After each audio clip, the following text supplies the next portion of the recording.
Begin this afternoon with developments out of Colorado Springs. We're learning federal prosecutors have agreed to a life sentence for the gunman convicted of opening fire at club. Stop that.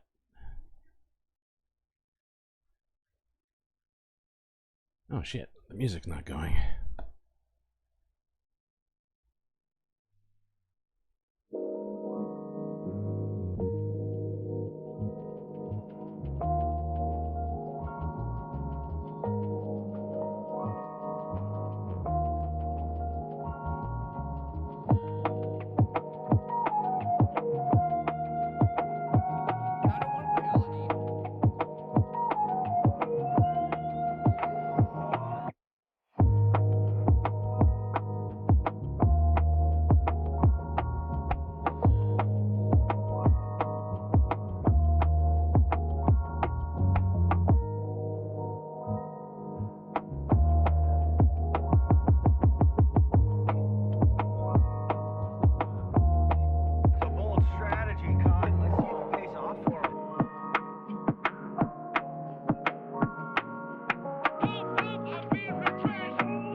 Not gonna do it. Wouldn't be prudent at this juncture. Aren't I a good guy?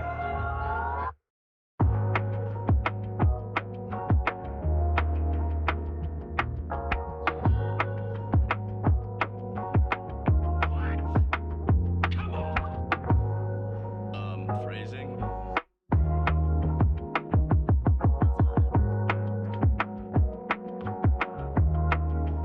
This is from 12 Rules for Life.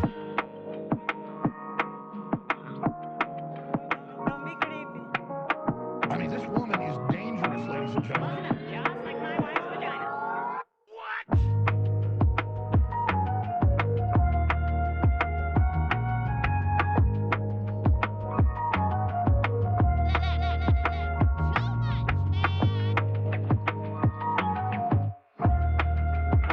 Do you know what we're here for? The equal parts. Oh my gosh.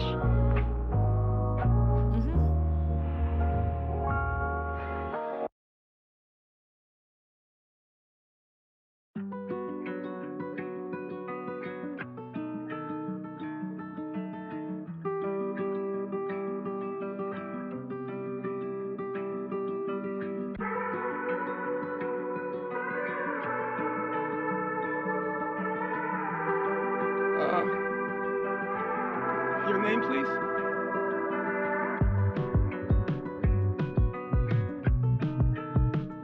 Cacao?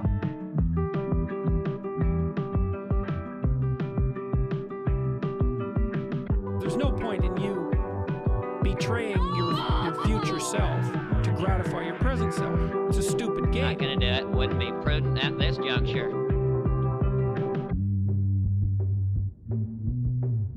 A what now? A fucking bitch.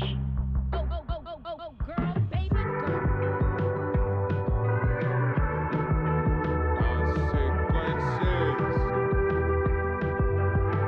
It's a great day.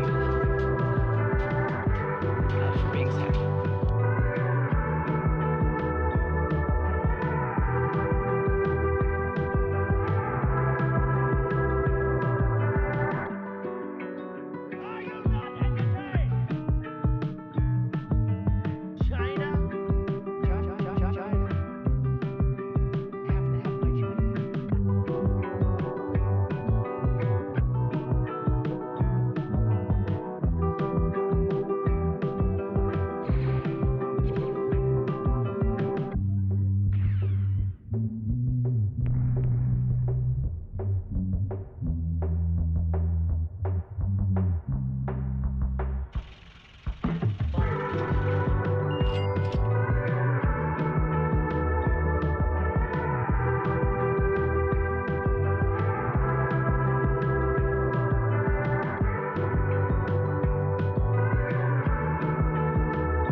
much taxes did people pay? Science.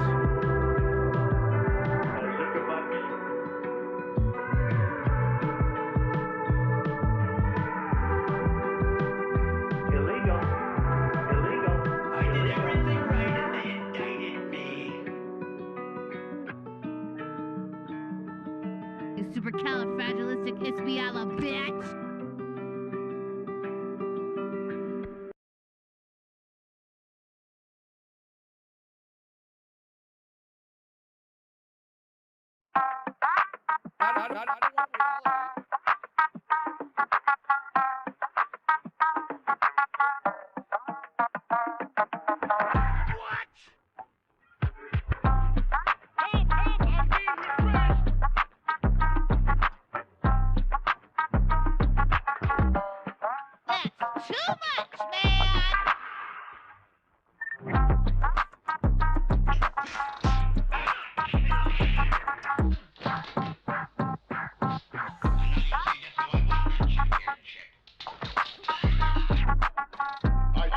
I see that you know your judo.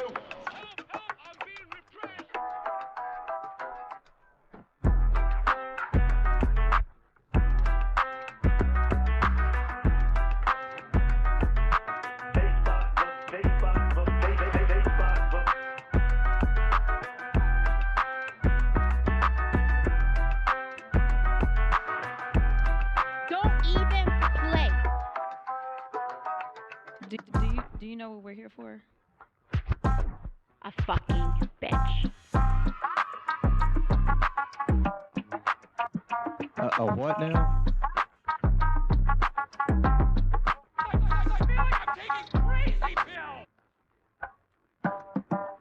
Jesus, I say that.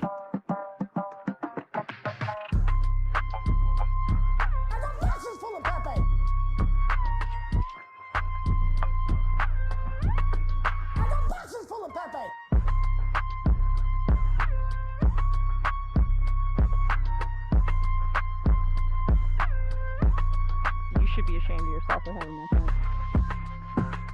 Thanks, Jeff, for the question.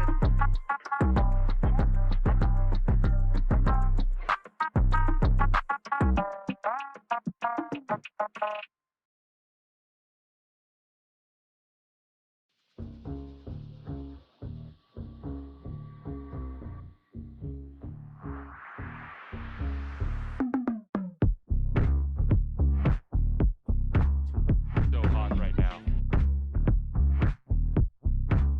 That's hot. So hot right now. That's hot. Oh, never could. Interest. It's just crazy enough to work. Climate and everything are the same word. It's science.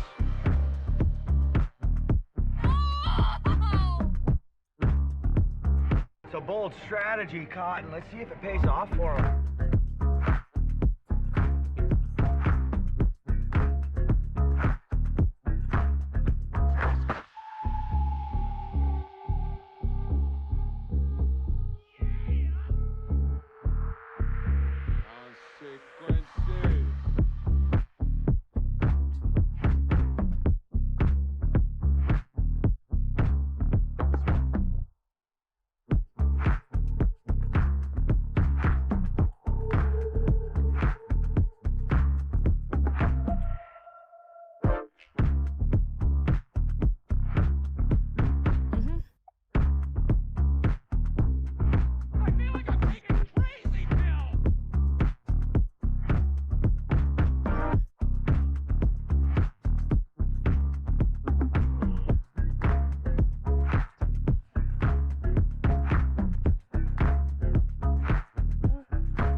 Well, it's good to see you all again. Floating in space has its downsides. Can't complain about myself, though. Got a lot to look at here tonight. So you better buckle up, space fans. It's time for us to take a bit of a trek through the unknown.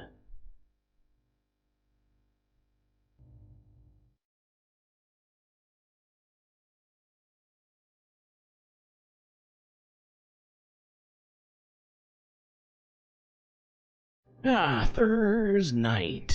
That is where it's at, here in space. Hope everybody's having a fantastic night so far, and or day, depending where you are on planet Earth. Seeing Shakespeare, Moanoa, Aaron W, Afroponics, The Baker's Dozen Cats, Badash 29, Peacat K. I miss anybody? PB and Del Sol Verde. If I missed you, I'm sorry. Just realized I'm on top chat, so I may have completely ignored some people unintentionally. For that, I'm sorry. Thankfully, I fixed it at the beginning of the stream today, so hey. Some small victories. Well, I guess we'll start in America, as usual. However, today, two of our topics line up. Gun violence and Pride Month.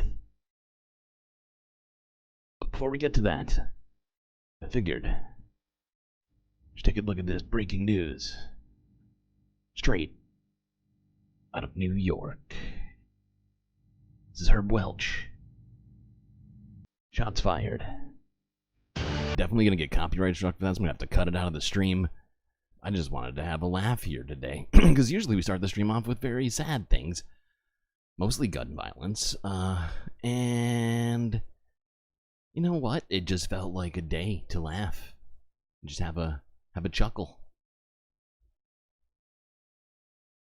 I also happened, we're not gonna do this immediately, but maybe at some point I'll show you why I've decided why this even came across what I was doing today. But we'll get to that some other time. Now let's actually talk about serious shit. This first thing that we're actually going to start off with that's serious is actually somewhat good news, I guess. But it's still about something incredibly tragic. I'm sure you're all familiar with the Club Q shooting, which happened, Jesus, how long ago was it now? Was it, oh my god, was it like 3 years ago now? Oh, hold on, now I have to look it up. Two years ago. Okay. Yeah. You're probably familiar with it to some degree. Just in the last couple of days, federal prosecutors have agreed to a life sentence plus 190 years for the Colorado's Club Q shooter after a plea deal.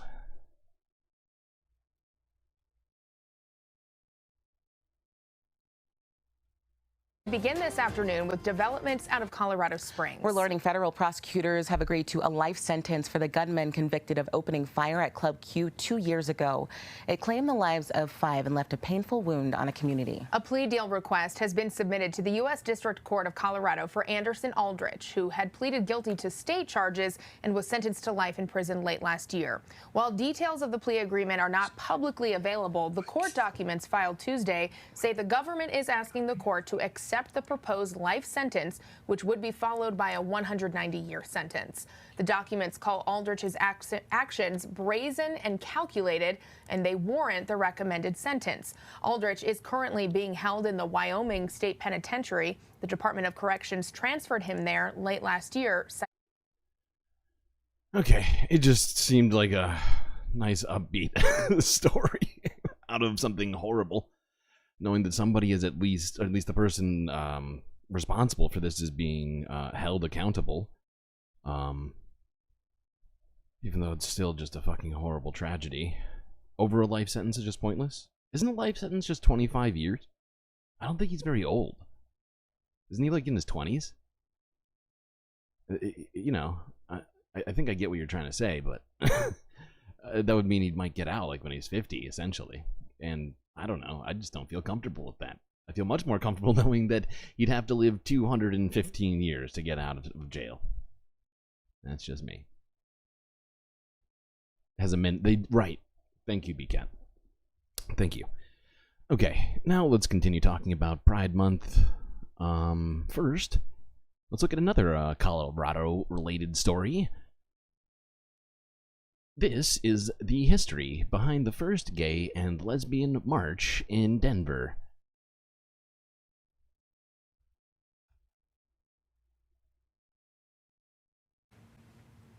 We are celebrating 50 years of Pride Fest here in Denver. The celebration started as a gathering of men in a park and has now turned into the third largest festival in the nation. As Michelle Griego shows us, the original organizers even had to skirt the truth in order to make it happen. Many of us know. I'm confused. Shakespeare, are you seeing comments from 6 months ago on this stream? Because that's literally impossible. Because I just put this up like a few hours ago. I think like I put the link up for it 8 o'clock Eastern Standard. So if there's a comment from 6 months ago, somebody's hacking this stream. Pride Fest as a big, boisterous party wrapped in a rainbow where hundreds of thousands of people come out for the cause. It's so exciting to see all the different corners of the community coming together and celebrating.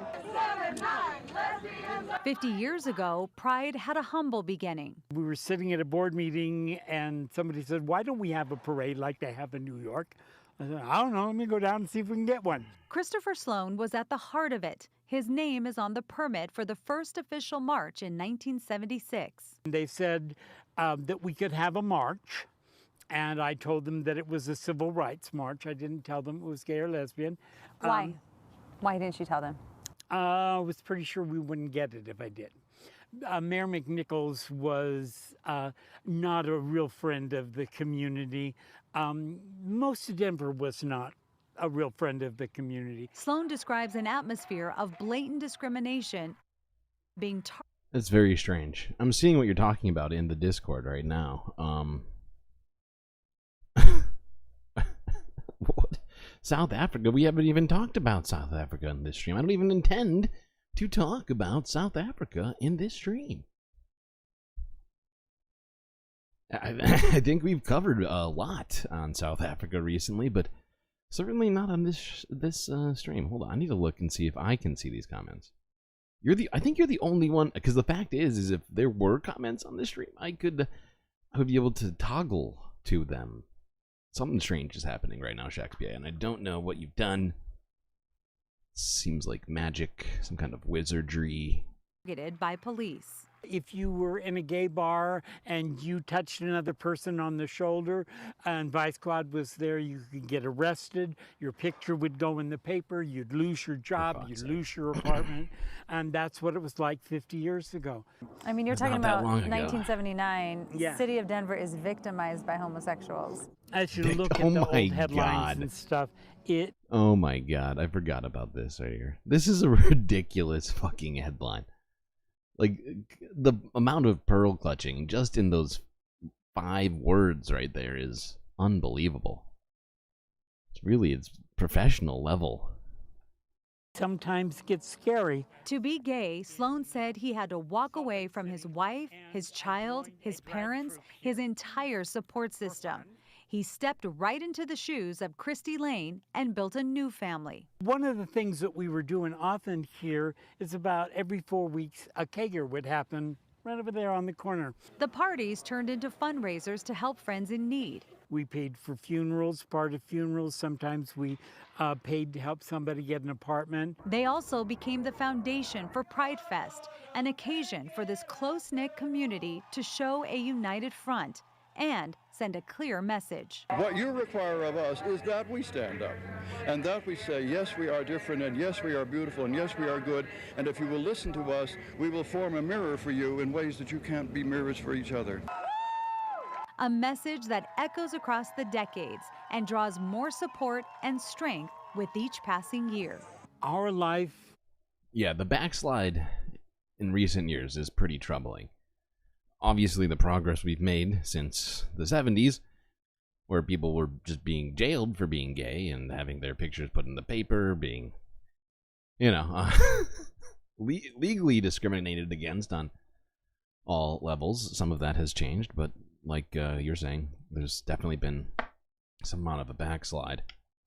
And we've looked at some stories about that. 'Cause it's kind of, legislation, especially against transgender people at this time, has been popping up all over the United States. Sentiment in Canada, we looked at recently, has fallen in terms of people's support for LGBT issues. It's frustrating to see. And our loves are ours, and their lives and their loves are theirs. And that's the equality, and that's the commonality, to live and let live and try to understand the differences. What do you want people to know about the community? Time to come home, time to take care of each other, time to spread that passion we have for other people's, understanding other people's good. That's what we ask of them, to understand us. Seems very reasonable. Okay. Let's go to New York and talk about the Pride events that are going to be happening in New York. Organizers in New York here are commemorating their 40th anniversary. I figured we'd look at this piece. This is from 23 hours ago. ABC 7. A big celebration in Brooklyn tonight as Pride Month gets underway. Organizers behind Pride events here in New York commemorating their group's 40th year doing it. Eyewitness News reporter Crystal Cranmore was there. Williamsburg lit up with joy as folks vogued their way into Pride Month and raised a glass to celebrate the LGBTQ community. Heritage of Pride kicked off festivities with this annual event to honor its partners and volunteers and commemorate its 40th anniversary as an organization. The backdrop, the iconic Brooklyn Brewery. They were one of the first brewing companies to come out with their Stonewall IPA, which is a beer specifically for the LGBTQ community. The theme for the events this year is Reflect, Empower, Unite. It is the 55th anniversary of Stonewall. We wanted to remind people of the struggles and the sacrifices that people made. Thousands of people look forward to events like Youth Pride, Pride Fest, and of course, the March, which organizers say draws nearly 2 million people to Fifth Avenue each year. Yeah, it's big. Millions of people every year go to it.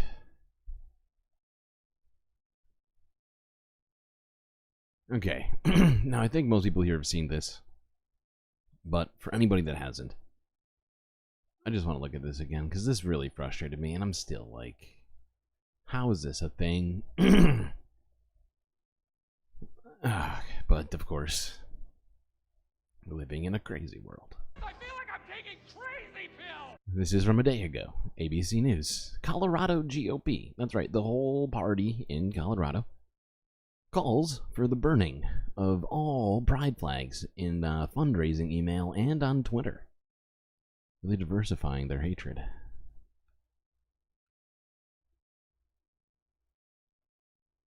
Now in Colorado after a fundraising email from Colorado's Republican Party called for LGBTQ pride flags to be burned and described LGBTQ Americans as godless groomers. The subject line of the message, God hates flags, which echoes messaging by the fringe Westboro Baptist Church. That email was signed by Colorado GOP Chair Dave Williams, and the same message was also posted on X. Our Mola Lenghi is in Colorado, has been following the story. So, Mola, let's just kind of back up and tell us what happened here. Well, yeah, Kira, as you described, the Colorado Republican Party sending out this email to its members with the subject line, God hates pride, of course, referring to the LGBTQ community as well as Pride Month, which they are celebrating this month of June. The email goes on to describe members of the LGBTQ community as, quote, evil, woke creeps, godless groomers, and it... Putting this here, this post right here on a publicly available platform. First off, Twitter shouldn't be allowing this kind of stuff, but since it's now a privately owned company by somebody who genuinely believes this kind of stuff, it's allowed. No big deal. Just leave it up, right? But this is just wild. And in my mind is calling for potential violence or at least property destruction of LGBT people, and it's just very it's very disturbing to see the entire Republican Party of Colorado, of an entire state, making these kinds of statements, them being allowed to stay up and potentially incite people to do things that I think we could all agree shouldn't be happening. And it is just, there's so many problems here, right? I mean, the fact is, they're one of two choices, essentially, if you're voting in Colorado. And Colorado is doesn't have quite 50% of the seats in Colorado government, I don't think, but they have a lot. And so, I just have concerns.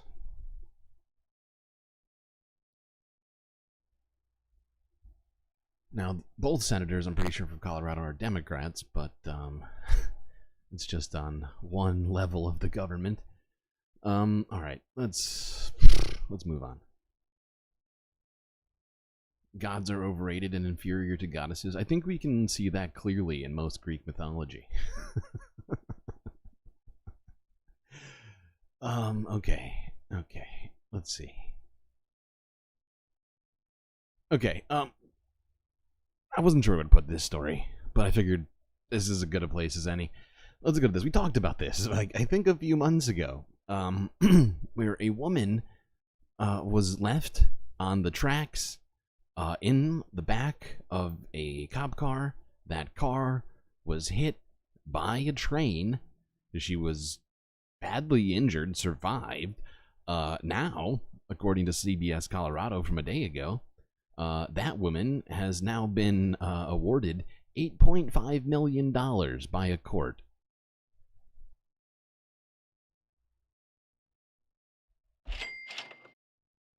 Helping out of Platteville this morning, the woman hit by a train while she was left handcuffed in a police car on the tracks will receive $8.5 million as part of a settlement. Urani Rios Gonzalez had 9 broken ribs and a broken arm after that incident in 2022. Last year, the Fort Lupton police officer who placed Rios in that police car was found guilty of reckless. Oh, I think we must have talked about it a few months ago. That must have been when the suit was filed. That would actually make a lot of sense. Endangerment and third-degree assault. Both Fort Lupton and Platteville Police Department. How do you... you should not be having a job where you put people in your car if you're not smart enough to not leave a fucking car on the tracks. I'm glad she won. This is just another example of, police incompetence, and really got to do something about those police by way of reforms, defunding, a number of things that come to mind. The delegation of certain duties to non-police agencies. I got a long list, actually, but let's not get too deep into the mud here. Let's move on to politics at large quickly here. This is from 21 hours ago, where apparently Donald Trump is going to be going to San Francisco for a fundraiser. Oh God, that makes no sense. What? I thought San Francisco was this liberal hellscape. Oh right, no, it's filled with a bunch of insanely rich tech billionaires who hate the poor and love to not A have busy taxes. 24 hours in San Francisco. Today it was Vice President Kamala Harris. Tomorrow, former President Donald Trump will be here for a big dollar fundraiser. And with this visit, we'll see plenty of Trump supporters and protesters. Here's NBC's Emma Goss. Ahead of that fundraiser, tomorrow morning here at San Francisco's Marina Green, Trump supporters from across the Bay Area plan to attend a rally here to welcome Mr. Trump to San Francisco. Tomorrow, Bay Area Trump supporters are having a field day. We organize so many groups, and tomorrow we're going to have car parade, we're going to have food, we're going to drum, we got music. The main event, a lavish fundraiser at the Pacific Heights mansion of the conservative venture capitalist David Sachs. Tickets to the private affair are pricey. A single VIP ticket reportedly costs $50,000. The guilty verdict has absolutely galvanized the party, it's galvanized the base, it's galvanized the donors. John Dennis chairs the San Francisco Republican Party. He said like a more douchebag. San Franciscans are registering as Republicans, outpacing the city's Democrats ahead of November. He said campaign donations are pouring in from Trump supporters. Frankly, chomping at the bit, ready to get involved in this election going into November. The anti-Trump crowd is all. That's right. It's at a Sachs family mansion. Should be a lovely affair. So turning up tomorrow. Today, a Bay Area group did a test run, inflating this 33-foot-tall Trump chicken balloon kept in storage. Then we're going to sail it towards the Golden Gate Bridge. And She's gonna sail it? back and forth because Yes, do that. the fundraiser is up on the hill overlooking the bay, and we'd like to be right in the Yo, center it's of gonna their be view. so- the that's message it's amazing. sending is that the rest of America doesn't want a criminal running the country. Dennis said he's asked SFPD Oh, it's to amazing. bolster I love this security woman. at the Marina Green. In town this afternoon, raising money for the Democrats. Yep, Kamala Harris raising money for the Democrats. Okay, Kamala.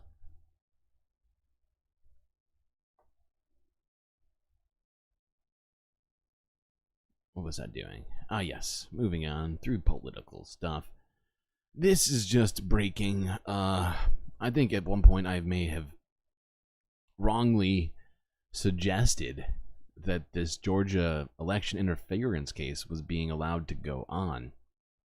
I was inaccurate in that statement, and I apologize to anybody who may have been led astray by that. As it turns out, Georgia is putting the Trump election interference case on hold. This is from Reuters from 18 hours ago, confirming that. Donald Trump's Georgia election interference case is on hold indefinitely, according to a court order Wednesday, while an appeals court hears the former president's attempt to disqualify the lead prosecutor, Fani Willis. I find it hilarious to suggest that somehow two people smashing it on their own personal time would somehow be a problem when they're on the same side. If they were on opposing sides, that would be somehow a conflict. I could see the conflict there, but they happen to work together. So there's just it's one of the flimsiest arguments I've ever seen or heard of someone trying to make in this kind of context, right? In terms of there being what's it called? Like a corruption as it relates to relationship. It is pretty fucking ridiculous. It's the latest indication that this case, one of four facing Trump as he seeks to unseat President Joe Biden and return to the White House, will not go to trial before the November 5th presidential election. Trump and 8 co-defendants allege Willis had a conflict of interest being involved in a romantic relationship with a former top deputy whom she hired to work on the probe. A Georgia appeals court earlier scheduled to hear arguments in October whether to remove her. Trump and 14 co-defendants have pleaded not guilty to racketeering and other charges in what prosecutors allege was a scheme to overturn Trump's narrow defeat in Georgia in the 2020 election. Yeah, which we've already come to the conclusion had zero evidence. Multiple courts already agreed on that in every state that it was filed in, including Georgia. So, you know, the delay tactics are working in Georgia, perhaps unshockingly to some. And so it looks like that one will not be going forward.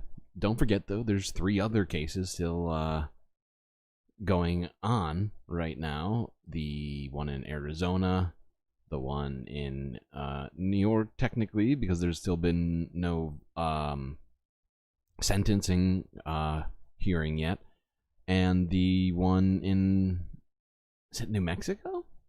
I think it might be New Mexico. That last one, don't hold me to that last one. Also, don't make me go look it up. We got other shit to talk about.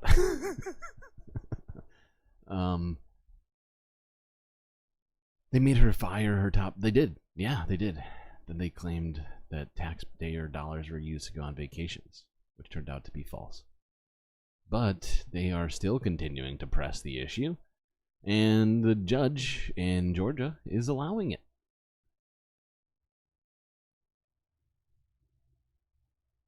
Okay, let's listen to Zateo real quick here. Here's Mehdi Hassan asking the question, what have the Democrats become? Could have put this in multiple spots, but figured it might as well do it now. Picture the scene. You're an experienced and respected lawyer and public health expert who has been working on contract for the United States Agency for International Development, for USAID, for the past 4 years. You prepare a presentation on maternal and child mortality among Palestinians in Gaza for a small USAID conference in Washington, D.C. You draw on data from the UN and the World Health Organization for your presentation, but one of your slides gets flagged by officials at your department. The one that talks about international humanitarian law and not targeting civilians or healthcare workers.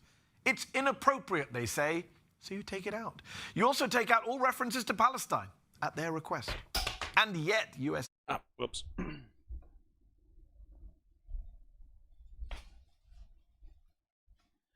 was going to say something. We talked about this earlier. I think the person he's talking about came on to Democracy Now! Tell their story about what happened. Or essentially, they were told explicitly by USAID not to mention the word Palestine, Gaza, civilians, the border, or anything else in relation to the aid that's supposed to be getting to the Palestinians. And it is fucking ridiculous. It's really not... I would be shocked as well, considering they put in a bunch of effort on the study and were essentially told that all that effort was useless. So I would also quit. I get it. You also take out all references to Palestine at their request. And yet, USAID still cancels your presentation at that conference. And then you're told you can either resign from the department or be terminated over personality differences. That's what happened to a senior USAID advisor, a contractor called Alexander Smith, according to reporting from The Intercept and The Guardian. Smith told The Intercept that his presentation did not mention Israel specifically, and that, quote, I wasn't planning to stand up and yell, Israel's committing genocide. I was stating the laws. The Guardian also reported that Smith was given a choice between resignation. I think that's the problem. If you just state the laws, it becomes painfully obvious that Israel's committing a genocide. And dismissal it's an uncomfortable for wanting to talk about Palestinian child and maternal mortality. And it quotes from his resignation letter to the head of USAID, Samantha Power. I cannot do my job in an environment in which specific people cannot be acknowledged as fully human, or where gender and human rights principles apply to some, but not to others, depending on their race. Wow. What have we become as a country? What have the Democrats become as a party if a public health official in the Biden administration's U.S. Agency for International Development... You don't understand why it's called woke instead of not being a total cunt? I hear that it has something to do with the big mattress lobby, and they want people to buy more Sealy mattresses and stuff, you know, Serta, whatever. And so they got involved, and like politically, no, this is all made up. I'm lying. I'm sorry. Cannot give a presentation on Palestinian child and maternal mortality, cannot put up a slide on international humanitarian law, and loses his job for trying to do so. Samantha Powell was once a respected scholar on genocide, and now she runs a department that silences, that ends the careers of people trying to talk about the health of Palestinian children. Smith is one of a growing number of former Biden administration officials, people who have quit their jobs in disgust at this administration's complicity in the Gaza genocide. The day after Smith resigned on May 27th, Stacey Gilbert, a career civil servant in the State Department's Bureau of Population, Refugees and Migration, also resigned, citing disagreements with a recently published U.S. government report that claimed that Israel was not impeding humanitarian assistance to Gaza.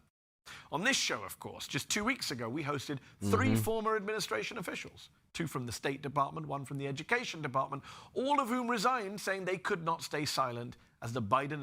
Yeah, and the thing is, the people that he was talking about, they both came on same day on Democracy Now! And came and talked to Amy Goodman and Juan Gonzalez. It's been one after the other now. I think we've seen at least public resignations where people went out and like did media interviews. Has been at least 6 or 7, which is pretty loud, because usually any sorts of resignations are pretty quiet unless there was some kind of a media buzz around it to begin with. Administration continued to arm and fund the Netanyahu government. And on the same day we taped that discussion, May the 15th, Lily Greenberg Cole became the first Jewish American political appointee to quit the administration over Gaza, saying the president was making Jews the face of the American war machine. Okay. Just figured we would watch that. I do think that, you know, he asks a great question. What have the Democrats become, right? Because it just seems like the position is pro-war, pro-genocide, pro-big, what do you call it? Like big military producers. Why is my brain is breaking right now for some reason? Probably because I started late. Oh God, this is what happens. You live a weird schedule life. Big military industrial complex. Thank you. Exactly.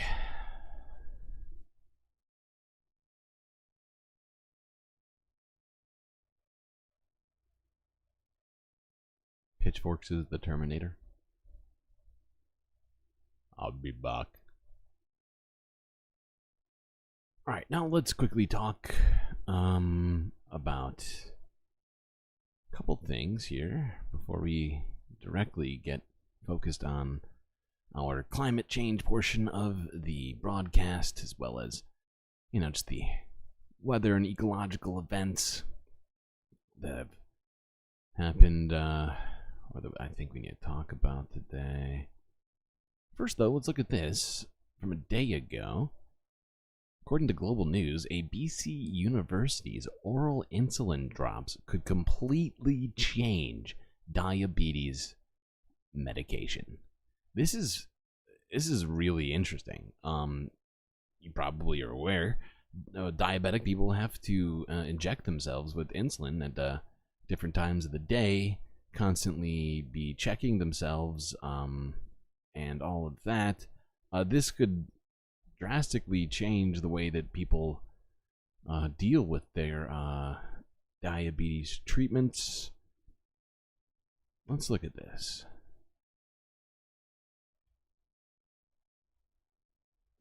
Daily injections a painful reminder of what it's like to live with diabetes. My colleague here. A team at UBC have made a breakthrough to deliver insulin without people having to get jabbed with a needle. Personally, I hate needle. Researchers at the Lee Lab at UBC have developed the world's first oral insulin delivery system. The holy grail has been oral dosing of insulin. What has been the problem? What's been the holdup? Yeah, so the oral dosing has been a very active research in the field for many, many years. Up until now, insulin could never be administered orally because stomach acid would easily destroy the molecule. And because of its size, it couldn't break through cell walls on its own. The team at UBC discovered that by pairing the insulin with a peptide derived from fish byproducts, the medicine arrived in the bloodstream undamaged. So when we mix this peptide with insulin and then deliver it to the wet surface under the tongue, the peptide will open the cells. So that will create a pathway to allow rapid absorption. There are an estimated 11.7 million people in Canada living with diabetes or pre-diabetes, and hundreds of millions more around the world. This breakthrough could revolutionize the way people take their medicine and reduce risks associated with the needles. I want some. Yeah, okay. Just thought we would look at that. Better hurry up and make a lot before all the fish are dead. Let's hope the fish don't all die. Knock on wood.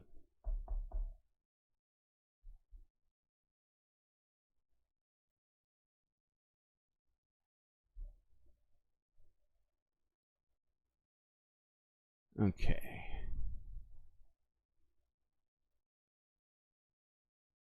Now, I found this to be fascinating as well as potentially very problematic considering some of the stuff we've been talking about recently.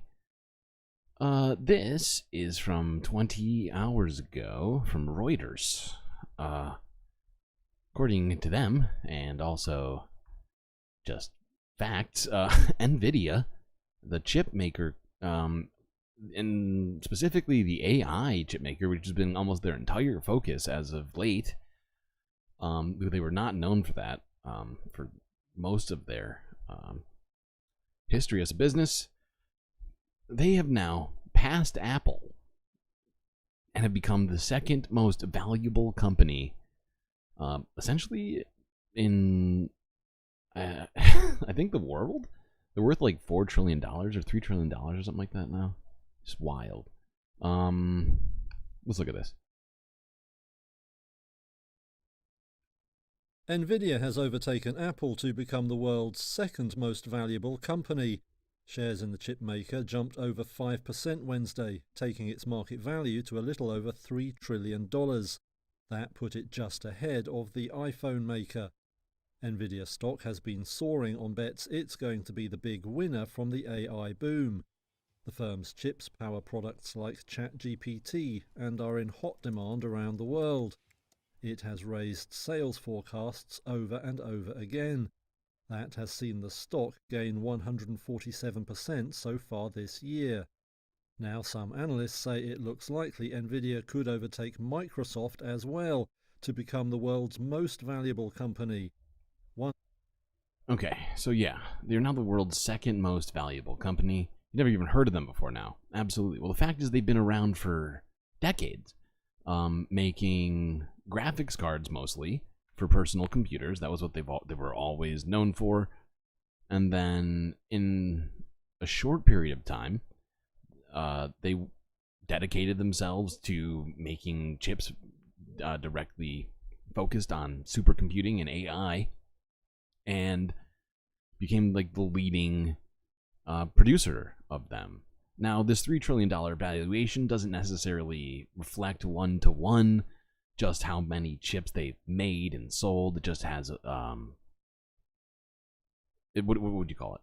It's the belief of the market in many ways, right? It's the stock price that is making that valuation.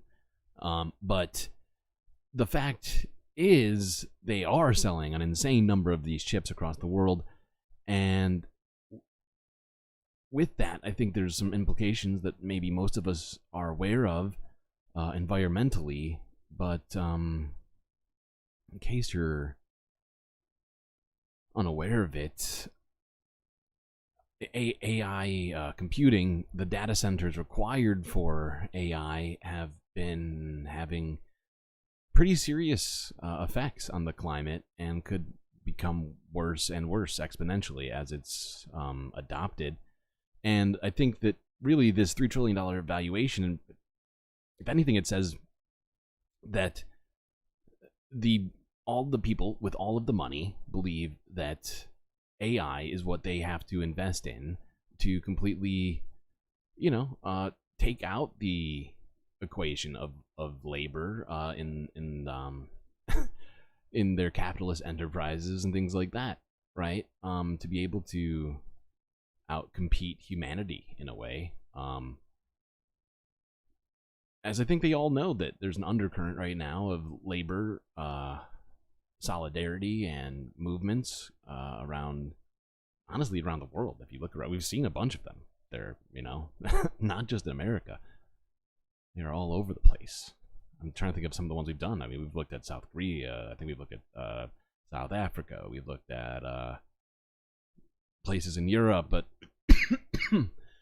anyways, let's quickly look at this. This came out a day ago, where OpenAI employees warned that the company is not doing enough to control the dangers of AI. This was both current and former employees who had quit out of concerns. A group of current and former OpenAI employees has issued a public letter warning that the company and its rivals are building artificial intelligence with undue risk and without sufficient oversight. They're calling on leading artificial intelligence companies to be more transparent and provide stronger protections for whistleblowers. It comes after OpenAI disbanded its team focused on long-term AI risks, and 2 leaders of that group have resigned. We're joined now by NPR technology correspondent Bobby Allen, who's been covering all of these developments and more. Bobby, thanks for being with us. So tell us more about who is behind this open letter and what specifically they're asking for. Yeah, it's a number of current and former OpenAI employees. I actually spoke to one of them just today, and what they're saying is really loud and clear. They think OpenAI is too aggressively in search of profits and market share, and that they are not focused on responsibly developing AI products. And remember, this is really important, Jeff, because OpenAI started as a nonprofit research lab that was its aim when it was founded was to develop AI products different than, say, Meta or Microsoft or Amazon, which are these huge publicly traded companies that are competing with one another, right? OpenAI was supposed to be a nonprofit answer to big tech. And these employees say, look, it looks like you're operating just like big tech. You're pushing out products too quickly, and society just isn't ready for them. The letter lays out a number of risks and warnings, including, quote, the loss of control of autonomous AI systems, potentially resulting in human extinction. Human extinction. What do these folks know that we don't? And how seriously should we take this concern? It sounds pretty dire, doesn't it? And it goes back to this kind of nerdy phrase that AI researchers like citing, known as P-doom. P meaning what's the probability, and doom being, well, we know what doom... Yeah, well, hold on. Do they show this list? I can't remember where they actually show the list, or if they even, I don't think they actually show it, but they actually discussed it. I can't remember where it is. I don't want to watch the whole thing. But, fact is, the environment isn't even on the list. All the things that the people that had signed this letter, the actual objections did not even include the environment. And so let's quickly talk about the environment. This is from a year ago, from Now This Earth, asking the question, also answering it, what's ChatGPT's carbon footprint?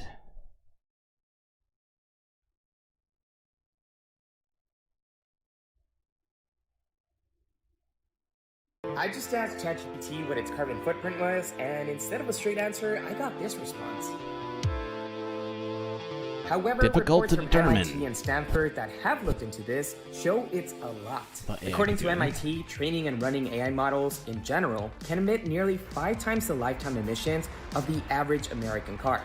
including the manufacturing of the car itself. Stanford's report, which looked more closely at specific AI models, says OpenAI's ChatGPT-3 generated 502 tons of carbon emissions in 2022, which is roughly the same as what 110 cars would emit in a year. But it's not just ChatGPT that consumes this much energy. Other AI chatbots from companies like Microsoft and Google are also energy intensive in general. Researchers found that Google's AI made up 10 to 15% of the company's total electricity consumption in 2021. Then there's Bloom, a competitor to ChatGPT, which in a year consumed enough energy to power the average. I know 10 to 15% doesn't sound like a lot, but think about how long this is actually been going on for. It's not very long, right? Especially in terms of, like, if you want to look at all, like, the life of computing in general, right? Supercomputing has only been around for a short period of time. And for it to already be taking up 15% of Google's electricity consumption, if you're not aware, Google's electricity consumption is pretty huge. I mean, they've always had a massive number of data centers, but for it to already be taking up that much is just insane. And this is from a year ago. And this is from a year ago. Who knows how bad it is now? Well, actually, I've seen some stuff that says, yeah, it's gotten worse. 41 years. As you can see, AI is very energy intensive, and it can eventually be more intensive than crypto, like Bitcoin, which consumes more electricity annually than the whole of Argentina. Now, asking it a single question won't use this much energy. But in order to train and run AI, you have to power massive data centers. Sure. However, combined, it's a lot. And we've actually seen studies due to the fact that these server farms use fresh, drinkable water, as you cannot use salt water or dirty water to cool computer chips. It's essentially every ChatGPT search uses about a 12-ounce bottle of water, and the amount of energy it requires to power a light bulb for 15 minutes. So if you can, extrapolate that over hundreds of millions, if not potentially billions of searches, as they're trying to integrate them into the regular search platforms, Google's already doing it, right? Well, then I think you can probably see the implications, right? Billions of bottles of water potentially being used a day. That's not sustainable, right? It's just not sustainable. Not just for, to drink, but to wash things with, yeah. To ask Google if Dwayne "The Rock" Johnson has been to the moon before or something. I don't know. I don't know. I'm just trying to think of what sort of dumb things people ask Google to begin with, let alone AI. It just genuinely gives me concerns. Okay, now let's go on to talk directly about the climate. First, though, let's look at this. This is from a day ago. North Bay students have come up with an invention that could help firefighters battle heat. Actually, I feel like I should have put this somewhere else. You know what? We're going to do a different one. Put it here. Let's do this first. This makes more sense. I don't know why that's there. I hate that. I hate that for us. Okay, let's go to this. A group of current and former you haven't heard yet. Anthony Guterres spoke at the United Nations. I just asked Chat. Hey, settle down. Anthony Guterres spoke at the United Nations Climate Council, I think it's called. I figured we'd listen to a part of his speech here. Maybe a couple parts.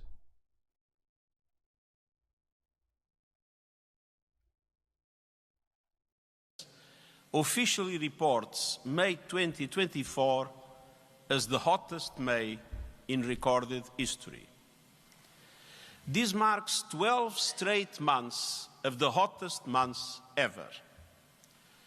For the past year, every turn of the calendar has turned up the heat. Our planet is trying to tell us something, but we don't seem to be listening.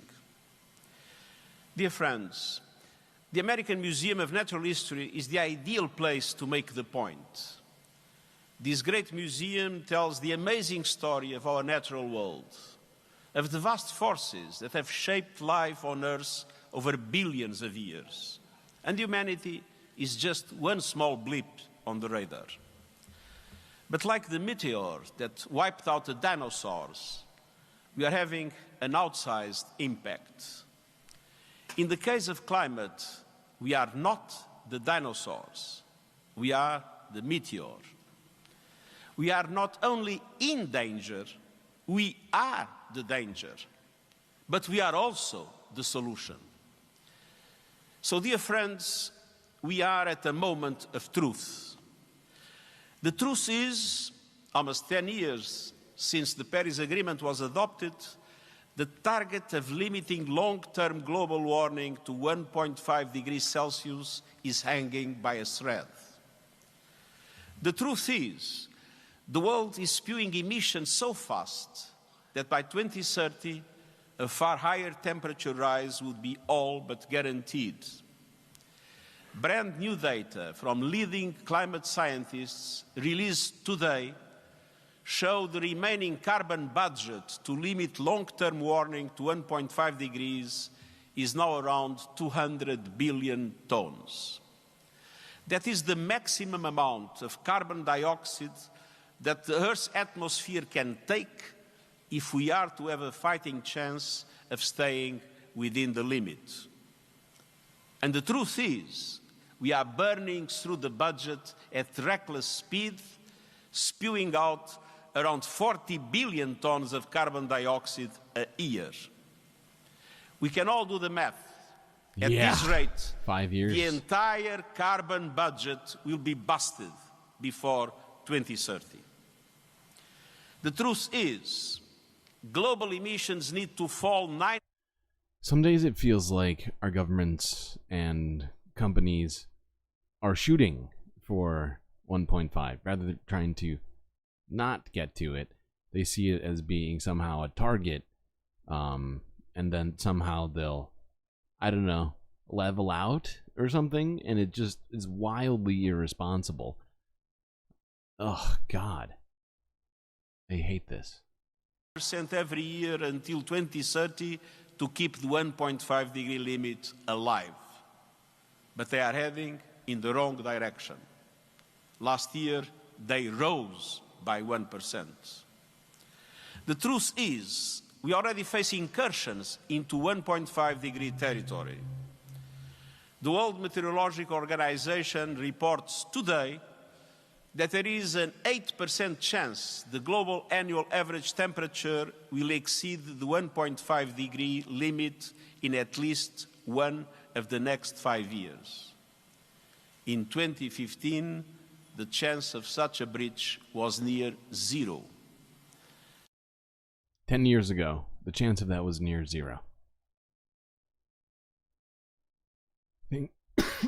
Things have drastically changed in such a short period of time in terms of human history. And people need to wake up. People need to wake the fuck up. And it's honestly the people who are making the big decisions right now. So that, you know, because honestly, many people just need, what do you call it? Like some sort of guidance on this. And it just doesn't feel like anybody's guiding them in the right direction. It's just like, you know, stop, like start composting or something. And like there's very, sort of scattered, like piecemeal suggestions when it needs to be dealt with on a, you know, systemic level.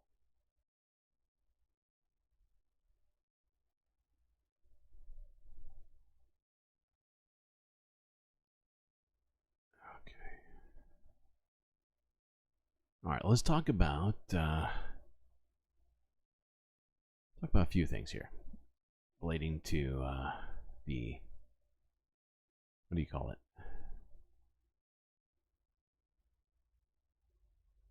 The wildlife, if you will. First, this is from 23 hours ago from NBC News, where apparently giant venomous flying spiders are spreading across East Coast. How great.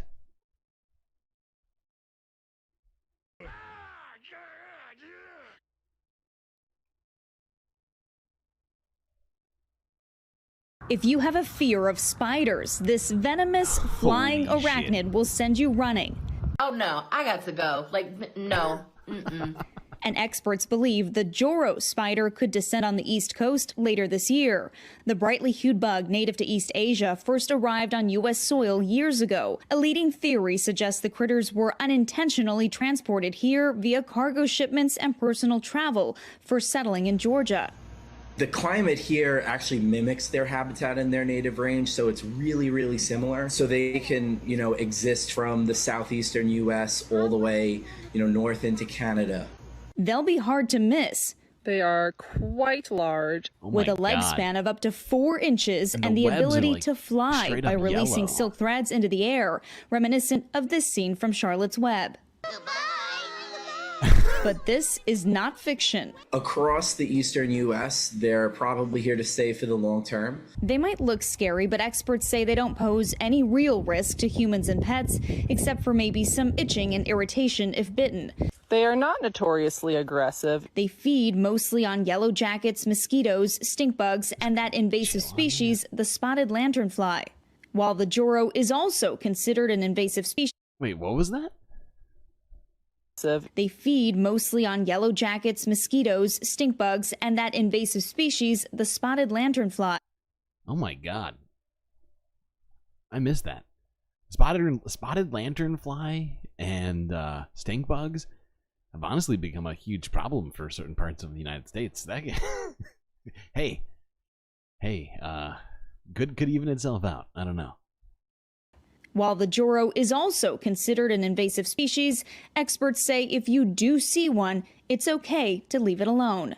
There are a lot of native spiders that look almost identical to Joro spiders, so we definitely don't want to encourage people to start squashing them because they could be killing native species. Valerie Castro, NBC News. That is a weird look. It is a weird looking spider. I agree. Yeah, and honestly, some of stink bug populations I can't remember what crops they were devastating, but they were devastating some crops. Can't remember what.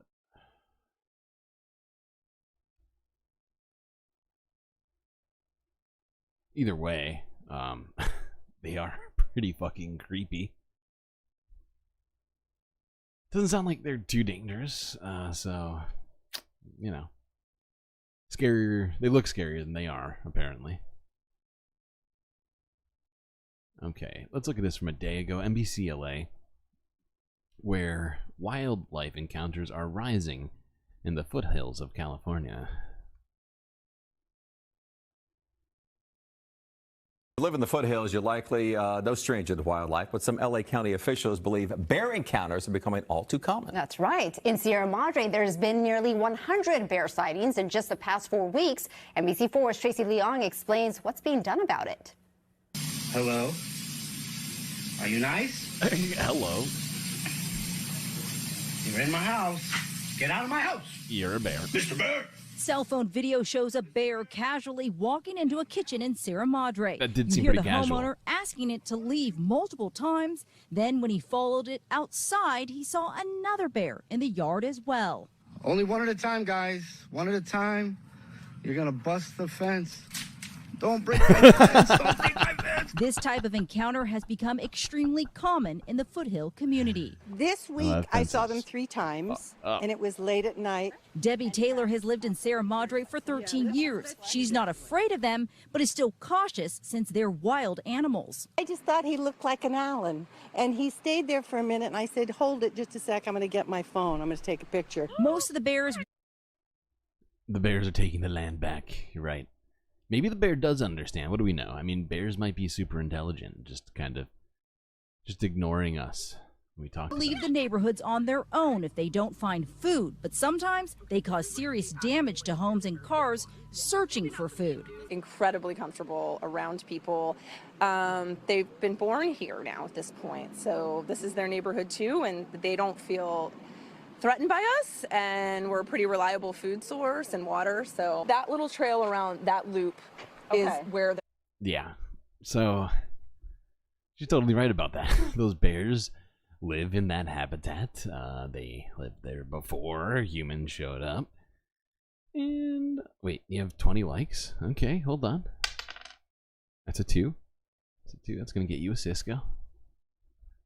I'll get a Cisco right there. What was I saying? Oh yeah. Yeah, we have to find a way to make it so that humans are safe from bears and bears are safe from humans. But, you know, much of the wildlife right now is under threat because of humans. So, really is our responsibility. Let's look at this, where some people who are being incredibly irresponsible nearly caused the death of their own child while driving through a safari park. This is, maybe unshockingly to some people, from CBS Texas, where a giraffe, well, you'll see.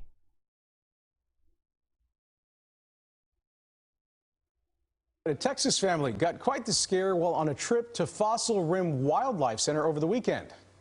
Oh, look. Oh. Jesus So that's Christ. 2-year-old Paisley. She's getting picked up and thrown into the air by a giraffe. That this woman is just, oh God, I don't even know where to start with the negligent sort of thinking. I mean, you and your baby are sitting in the back, you're not holding them, and the giraffe is literally got its, you know, its head inside the car. I mean, I would be holding on to my child if I were in that particular situation. It honestly doesn't seem safe. From what I understand, there's lions and large primates that also inhabit this zoo. It just doesn't seem safe to have your 1-year-old child in the back. Oh, look. Oh. So that's 2-year-old Paisley. She's getting picked up and thrown into the air by a giraffe. Her family says the giraffe wanted the bag of feed that was in their truck. No kidding. When it accidentally No latched kidding. onto the toddler's shirt too. But Wow. thankfully, the giraffe quickly. I don't want reality. 1-year-old child, easily, you know, just easily anything, you know, animals could do to that child. And you let them hold a bag of animal feed while exposed? So Seems mom so says there was a little catch, obviously, but Paisley is doing just fine. Oh, thank God. The very same I day question that we that- tracked a 2.6 quake near Newport. I question that woman's ability to parent. That's just me. Seems real stupid. Just saying. Like, good God.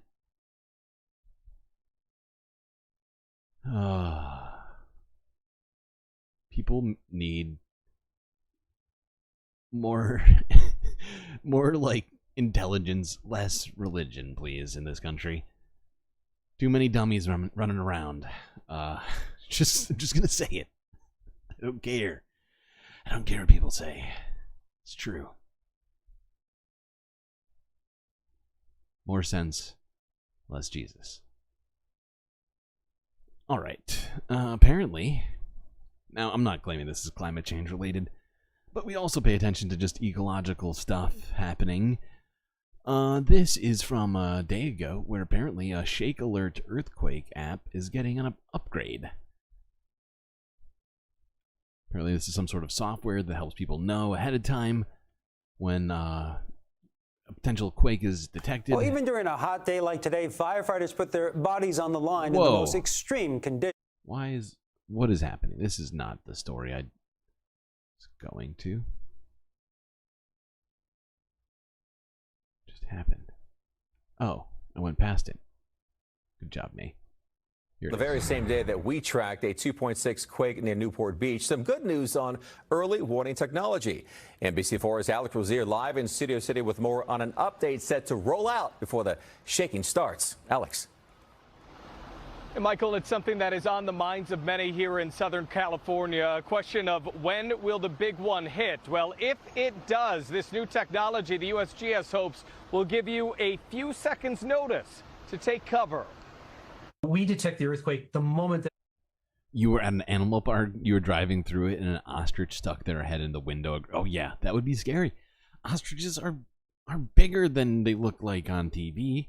They're like, I think, usually like somewhere between 6 and 7 feet tall, like standing straight up. Most of their head is beak, exactly. And they've got gigantic beak, which is made of what? Like basically bone.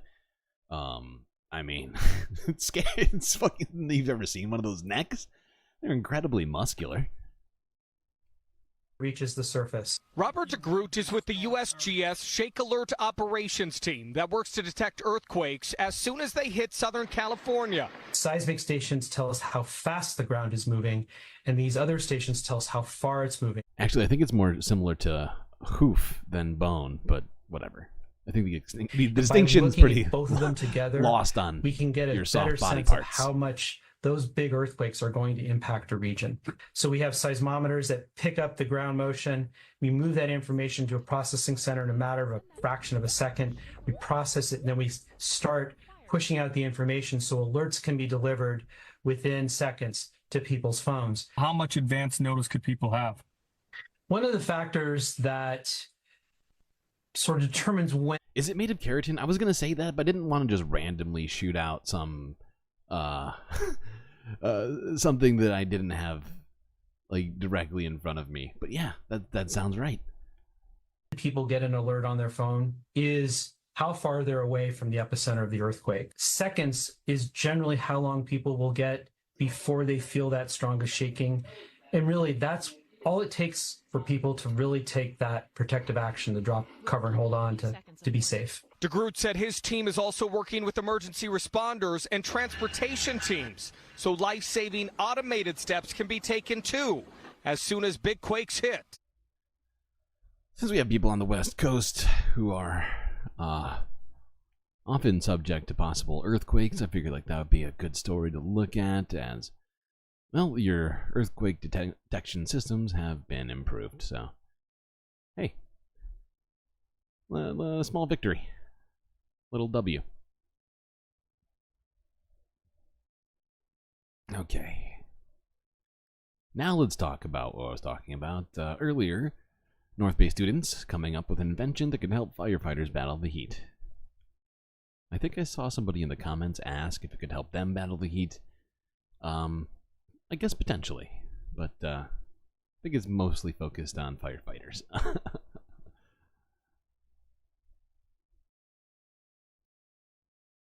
Well, even during a hot day like today, firefighters put their bodies on the line in the most extreme conditions. During scorching temperatures while wearing at least 45 pounds of gear. And it's no surprise that sometimes firefighters need to be hospitalized for heat exhaustion while on the job. But that's where a group of North Bay students come in, and as our Brian Hackney shows us, they came up with an invention that could help firefighters feel a lot more comfortable. These are the problem-solving whiz kids of Calistoga High. But which problem to solve? Heather Brooks, their teacher, explains. We want them to form a bond in the community. We want them to start inventing for things that matter. So how did all this start? We went out and interviewed our community, mostly organizations. And every single group said they were very, very hot on their job, especially if they're outside. That group included ag workers outside in the hot sun. And Robert Allen, I take it back. Inside his Marin art gallery. How did I miss that part of it? I'm dumb. This is what happens when I listen to things on 2x and try and get through things faster. You saw a cassowary in Australia? That's wild. I've seen those. They do look kind of like dinosaurs. They're kind of creepy. I run the art gallery, but there's something else that I do. I'm the assistant chief of the Muir Beach Volunteer Fire Department. Dehydration and heat exhaustion are big issues for firefighters. And you want to keep them cool. We do. We want to keep them cool while they're fighting fires. The kids well remember the massive Tubbs fire of 2017. There were alerts at 2 a.m., 3 a.m. that we had to leave. There was a huge fireball, just a field over, and it was really scary. Because of all the wildfires we've had in this area, we just... Before they said all that, I was just about to pause the video and be like, you know, these kids sound like they've been affected by these fires personally somehow. Like they feel like it sounds like they have a personal connection to all this. The firefighters because we cared about them. And also our agriculture workers because they were mostly our parents. 90% of the students here are Latino, so with Alexa Navarrete as lead scientist. And I'm an administrator. And I am the CEO. And I am the lead inventor.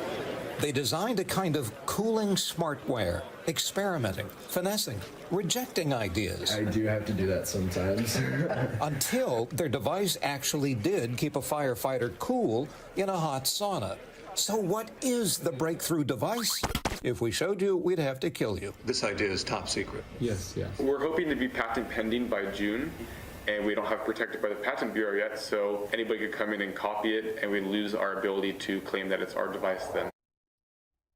So yeah, I don't even know what it is, but it could potentially help you.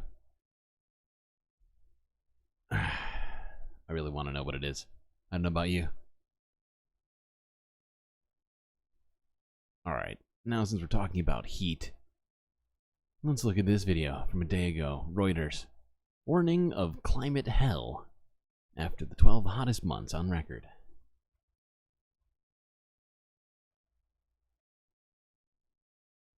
I think this is... The month just ended ranked as the warmest May on record. And the month before that was the warmest April. And so was March. Each of the past 12 months ranked as the warmest on record in year-on-year comparisons.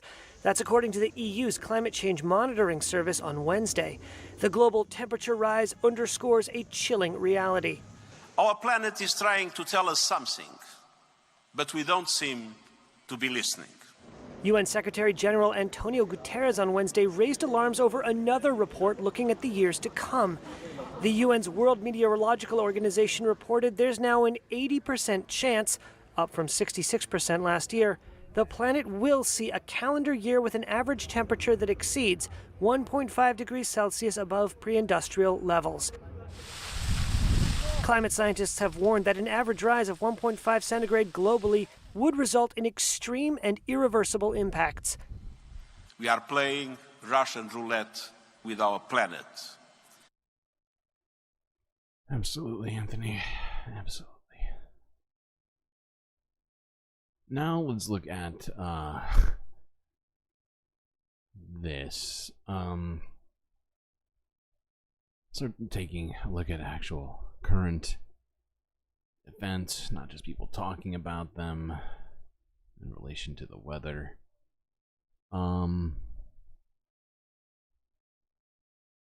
First, though, let's look at this from the UN Weather Agency, who made a statement very recently, reaffirming what they said previously this year. It is with some concern that we at the WMO once again sound the red alert on climate. Hold on. Do we have 20 likes? I haven't even looked. Oh my god, we have 26 likes. No one's told me we have 26 likes. 5. Is that Morty? I think that's Morty. It's Morty.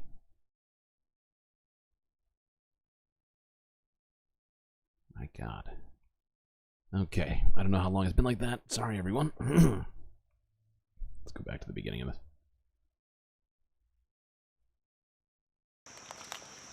It is with some concern that we at the WMO once again sound the red alert on climate. There is a nearly 9 in 10 likelihood. Oh my god, I did give you... Ugh. You're right, I said Cisco. I did. I remember it now. Somehow. Somehow I just totally forgot that.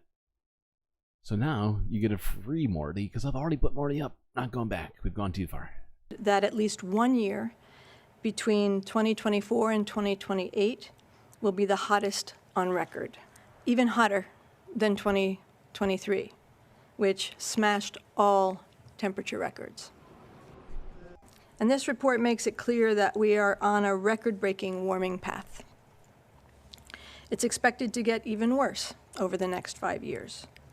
There's an 80% likelihood that the annual average global temperature will temporarily exceed 1.5 degrees above pre-industrial levels for at least one of the next 5 calendar years. Oh, God. So frustrating. So frustrating that we're here right now. There's been so much talk. Since honestly, before I became an adult, about doing things, it's just... Back in 2015, the chance was close to 0.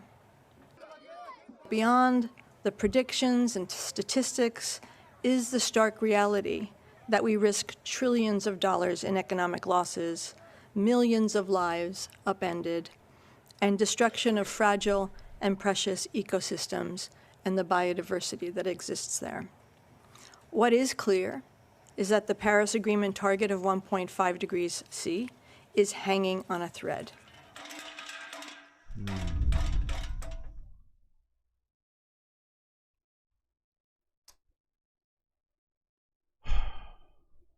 We have the technology. We just need the will. It's literally all it is.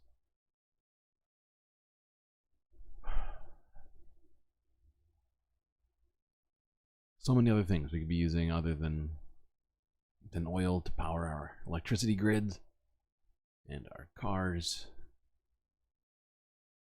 transportation and things in general. Honestly, cars, the way that we have things set up with it just being a car-centric society right now, that also needs to be addressed heavily. And I've been I think we need to talk about that soon. Probably gonna include some things maybe some people here have seen. I'm not gonna get ahead of myself though. Let's talk next here about this, where Ohio has been hit by tornadoes in the last 24 hours. According to an official, it's quote unquote almost like a movie.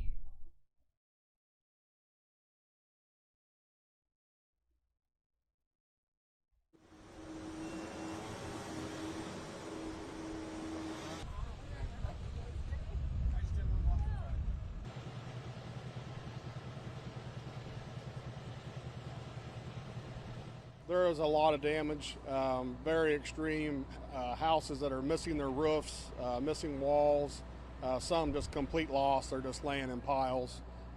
Vehicles being moved to the yard next door, across the street.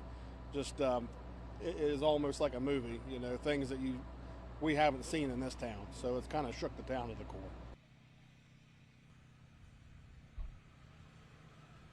Did anyone see Leftist Mafia? I did. I mean, I watched it until I started streaming at 11. 11 and 11.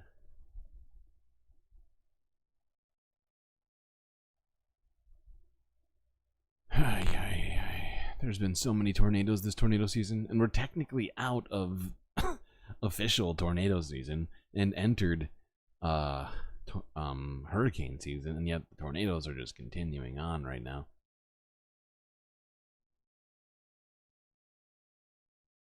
Gotta go, Bad Ash. Well, it's good seeing you. Okay. Let's look at this. As the tornado also hit Maryland. Partly why I decided to use the plural tornadoes. This is from a day ago, ABC News. Holy Jesus.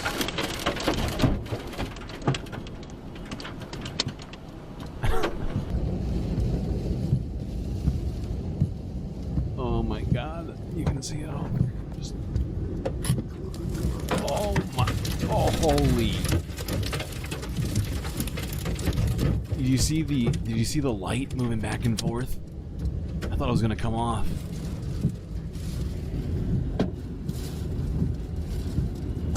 Fuck.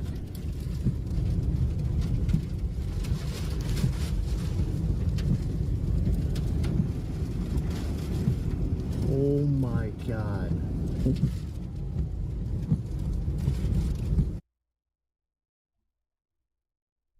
Yeah, that was freaky. I would not have wanted to be sitting there in that moment.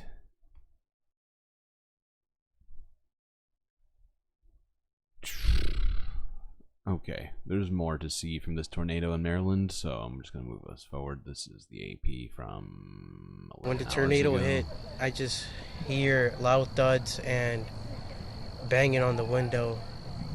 And I just go upstairs, go to my bathtub, you know, hide there. And then the firefighters came, knock on my door. They tell me to get out, and I get out.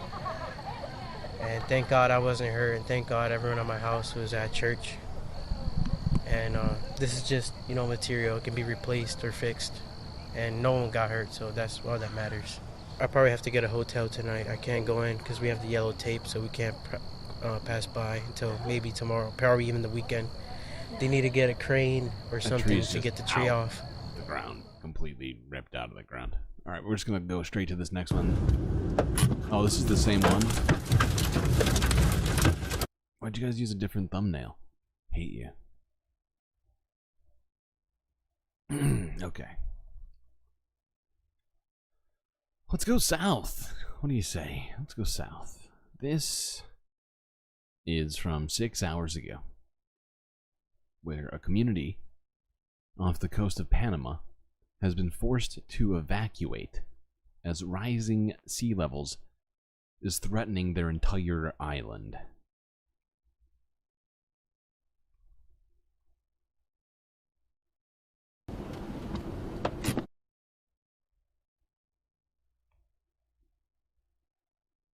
Oh, God.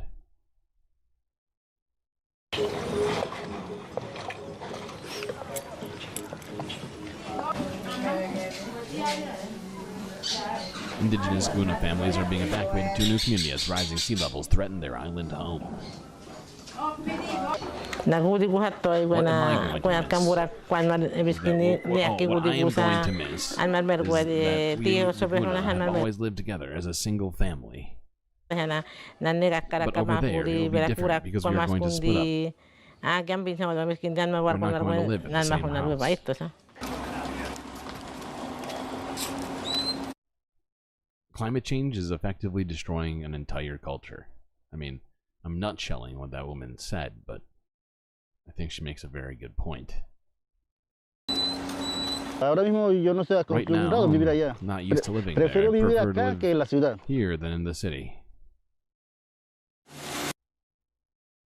Oh, God.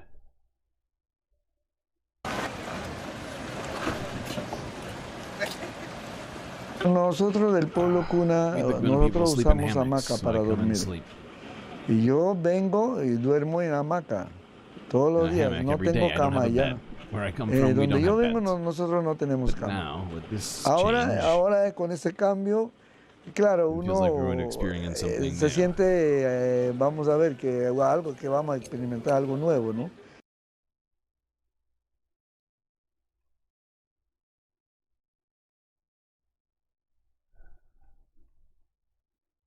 Well, maybe they'll be able to, somehow recreate their community elsewhere, because that, oh God, that's just so frustrating. Just an entire community is being forced to leave their homes. It doesn't look like there really is a plan to go back.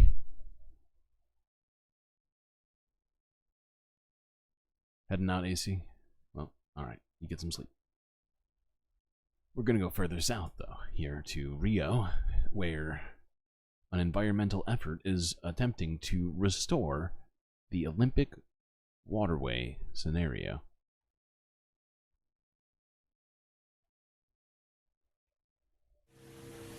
This is Tijuca Lagoon, part of a complex of lagoons that surrounds the Olympic Park in Rio de Janeiro in Brazil.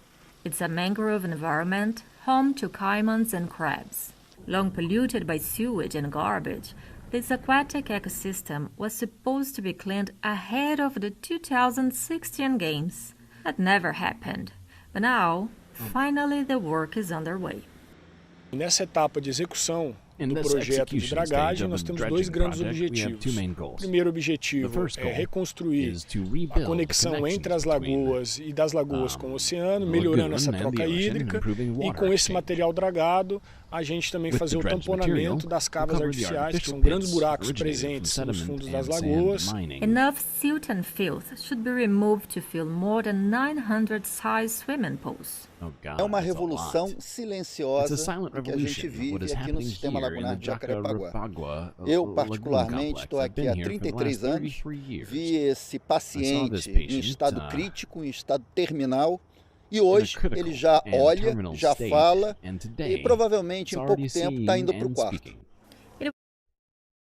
Well, that's a rosy outlook for this particular situation.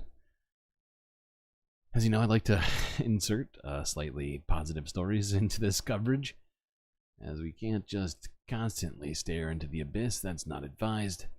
Bad Lefty, good to see ya. Everybody else who's shown up since started here. Jerry McLean. Schmegley here at the beginning? I can't remember. Schmegley, good to see you. Geo Dragon. FG. Probably missing a bunch of people. Can't remember who all I've said hello to.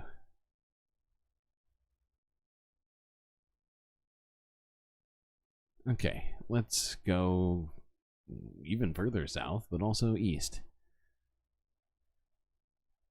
To South Africa.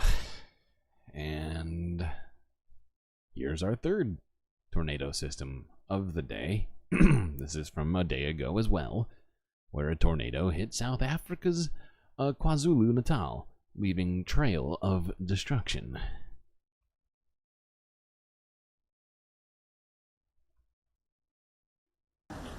It's fine, ungabuhamba ngizokufica.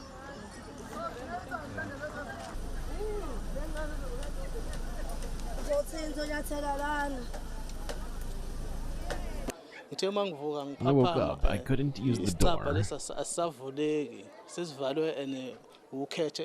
because of the corrugated iron sheet blocking the door from the outside. When I pulled the sheet metal, I saw this strong whirlwind, loud thunder, and heavy rain. I got rained on whilst I was inside my own house. Yeah, it sucks.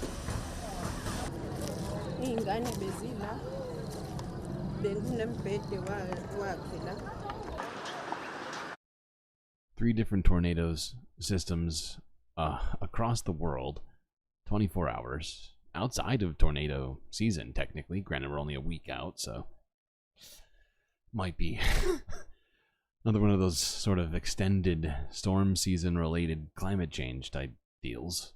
Can't say for sure on that, but it does feel somewhat thematic. Okay, let's go even further east to the Philippines, where, unfortunately, we've got this news to look at. Accordingly, my brain just broke. Accordingly, why do I keep saying accordingly? That's what's stopping me. This is not how you speak with words.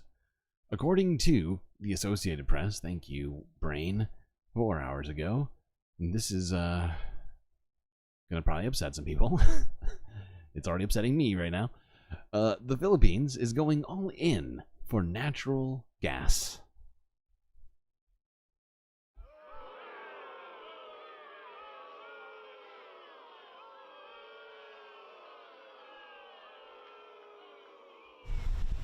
The Philippines is seeing one of the world's biggest build-outs of natural gas infrastructure, with ambitions to become a hub for the entire Asia-Pacific region. The coastal province of Batangas alone already has 4 plants, and another 4 are planned there, almost 24 countrywide. This is an example of the exact opposite of the sort of investments that we need in in energy. You know, this is wild.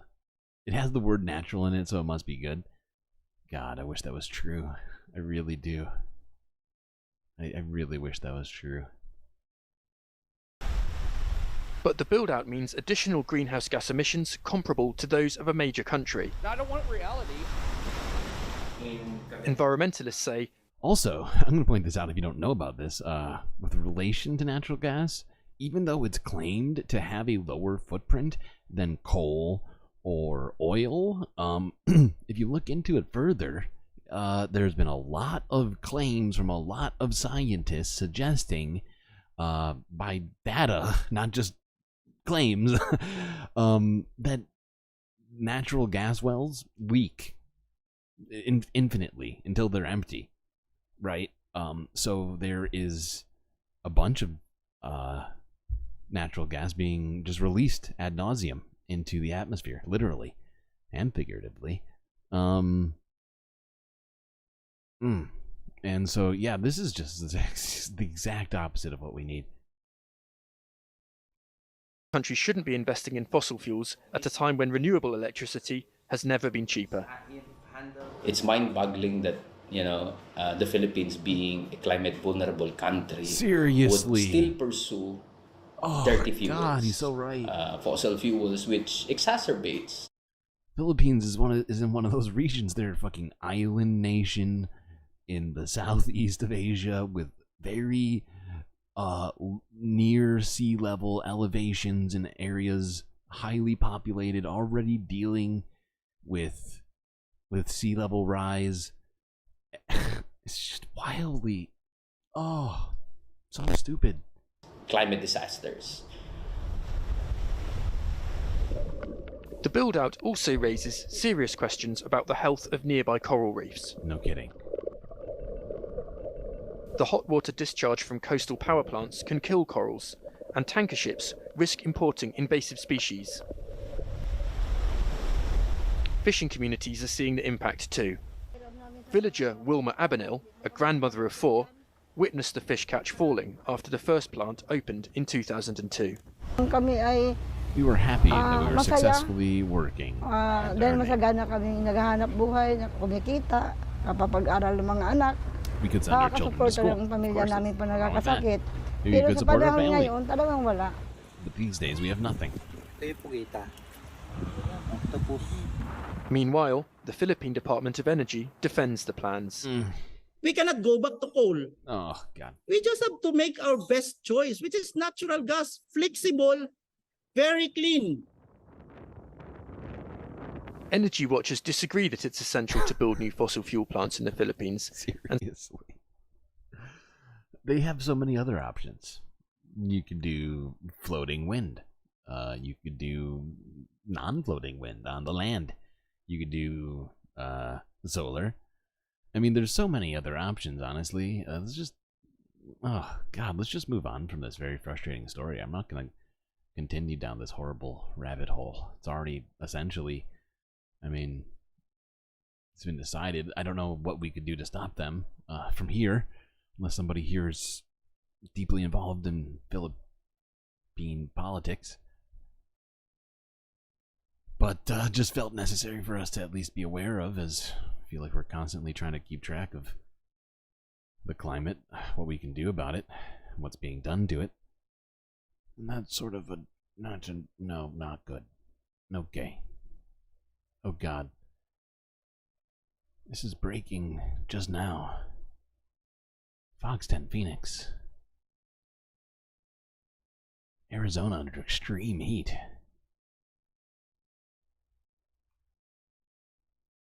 We'll bring you on into the temps, and we're all doing okay. Wow, 750 degrees in Gila Bend right now. And 1,270 in Ahwatukee. Now, I'm not authorized to evacuate Ahwatukee, but this temperature seems pretty high. Cade Creek is really... Yeah, Cade Creek, Fountain Hills, they don't look good either. And frankly, Wickenburg is a total loss. Totally, yeah. You might as well just get out of anywhere along this 60 here. It's very warm. Surprise is starting to heat up as well at 1,300 degrees. So, again, the safe spots seem to be Chandler and Mesa. Scottsdale is doing okay so far. But, you know, you're sort of surrounded by some pretty intense heat. So, yeah. you know, again, I'm not your dad. But I would get out while you still can. I think sound steel advice. boils at about this temperature, so It Cave does. Creek, there's probably nothing left up there. It does. That's science. It's science. Okay, just messing with you. Of course, that's not real. That was a prank played by the Fox 10 Phoenix staff, who apparently have a humor from time to time, even though they work at Fox 10. It's a local Fox 10 station, so it's probably got, whatever, 10% more humor than your standard Fox programming, if you will. Oh, I guess it's that time.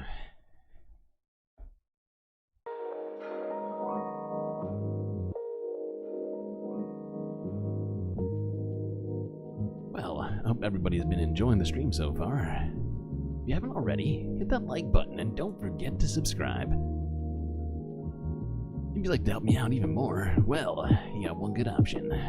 Go on Patreon, and for a few American dollars a month, you can gain access to space benefits unseen by the rest of the goddamn Milky Way galaxy.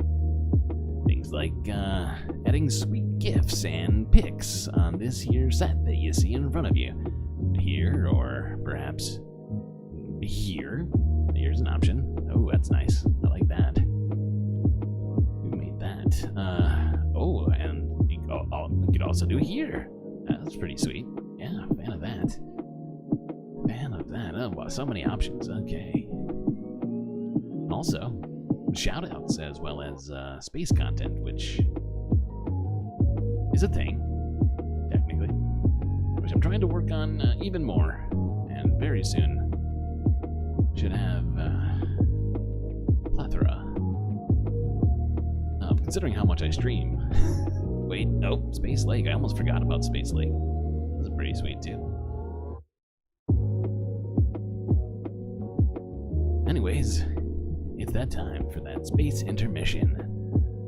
So grab yourselves a drink, perhaps a snack, and I'll be right back.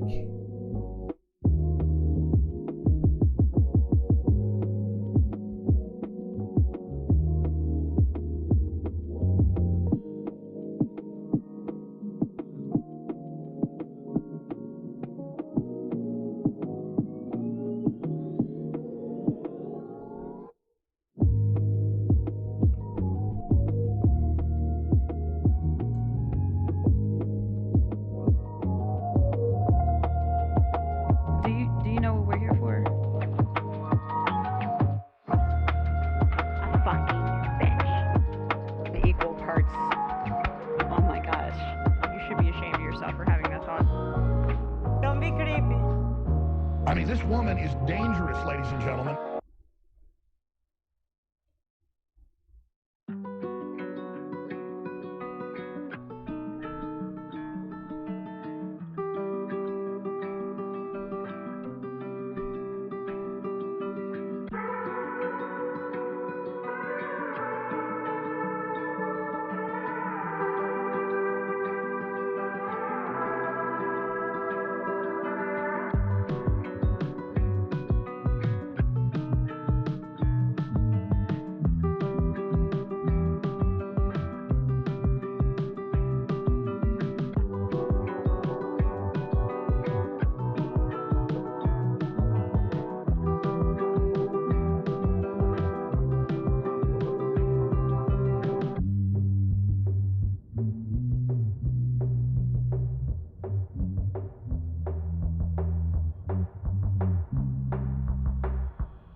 So bold strategy, Cotton. Let's see if it pays off for him.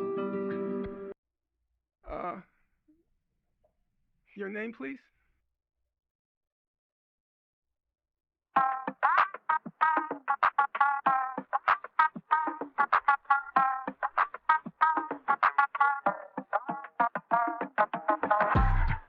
I don't want reality.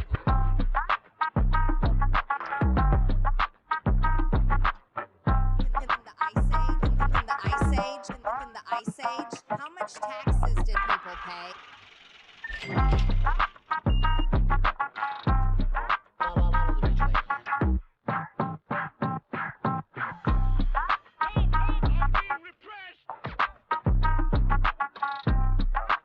That's too much, man!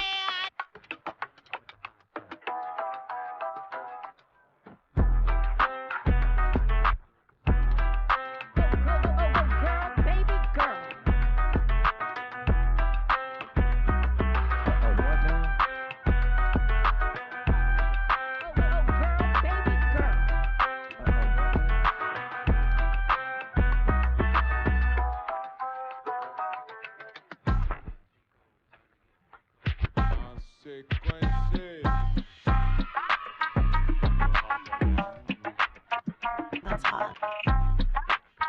No hot right now. Phrasing.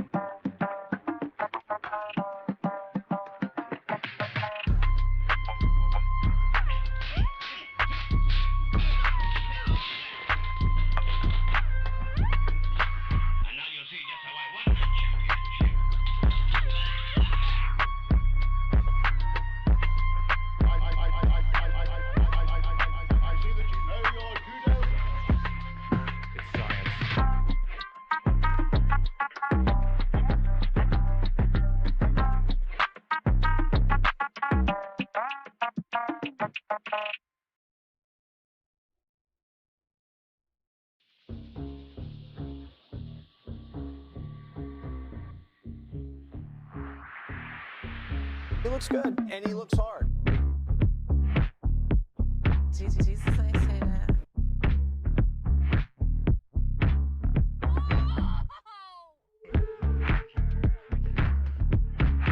Oh, that was good. It's just crazy as the word, yeah.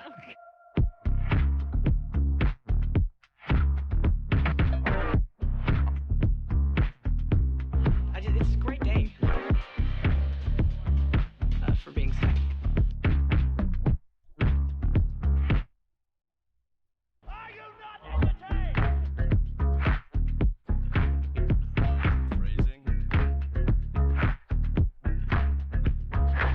Thanks, Jeff, for the question. Thanks, Jeff, for the question. The equal parts. Oh my gosh.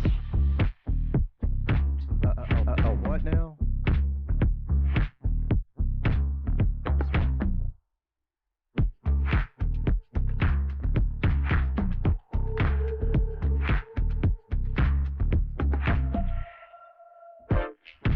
Okay, let's do this.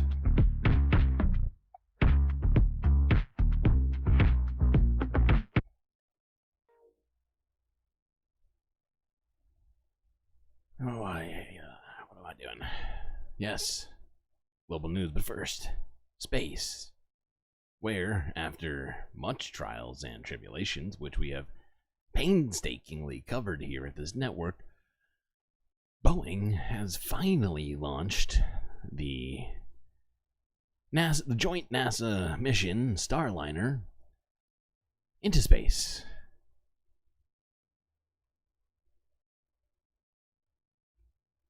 Five, 4, 3, 2, 1, ignition, and liftoff of Starliner and Atlas V, carrying 2 American heroes, drawing a line to the stars for all of us.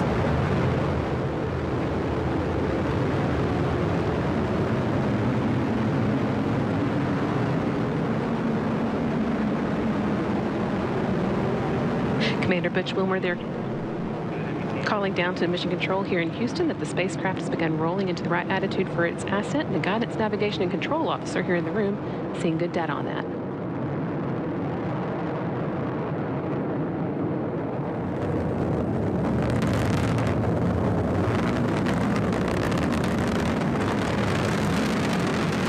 Wasn't that SpaceX? No, we covered SpaceX launches, but we've also, if you look back, we've covered multiple Boeing pressure where the forces of air failures friction are to highest, launch which due means to Sunny will system shortly be passing through Mach 1, or the speed of sound. I think there were 3 in total. And it was delayed before the actual delayed launches too. I think it was delayed like 6 months before the actual first delay, and then they had to delay again. Maybe it was just those 3 delays. The initial. You got a good throttle up. Maybe that was it. Starliner and Atlas looking good with speeds and attitude increasing. Yes, Boeing.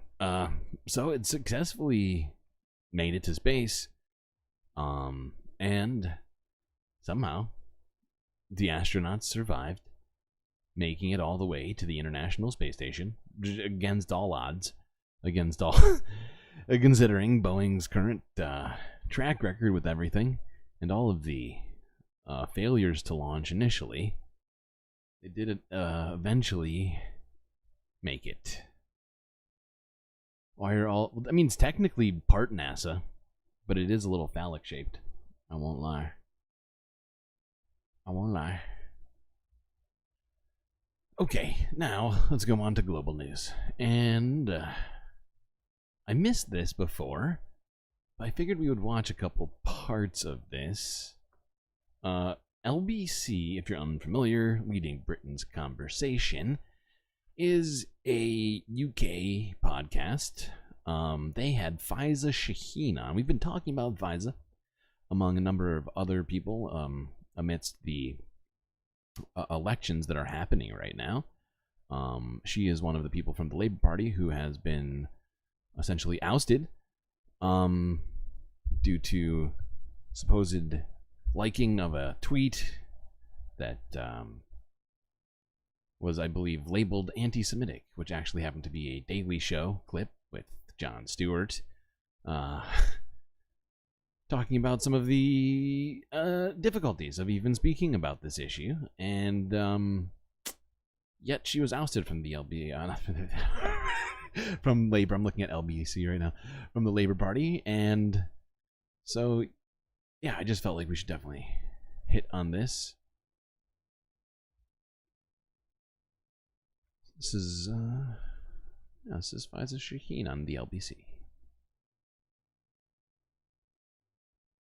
Yeah, Jon Stewart. Faiza, thanks so much for joining us on the show. Exactly, that Jon Stewart, that famous anti-Semite. Exactly, Bad Lefty. You get it.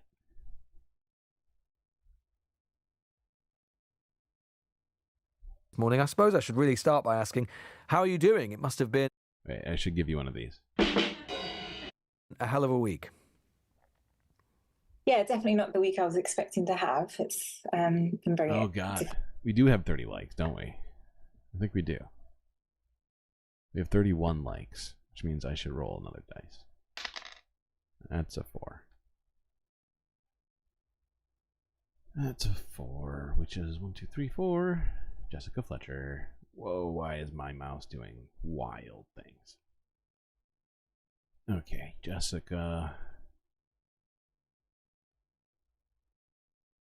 A lot of characters today. A lot of characters today. Uh-oh, I'm stuck on the screen. Hold on. Actually, I'll play this and wait for this to switch over on its own. And emotional.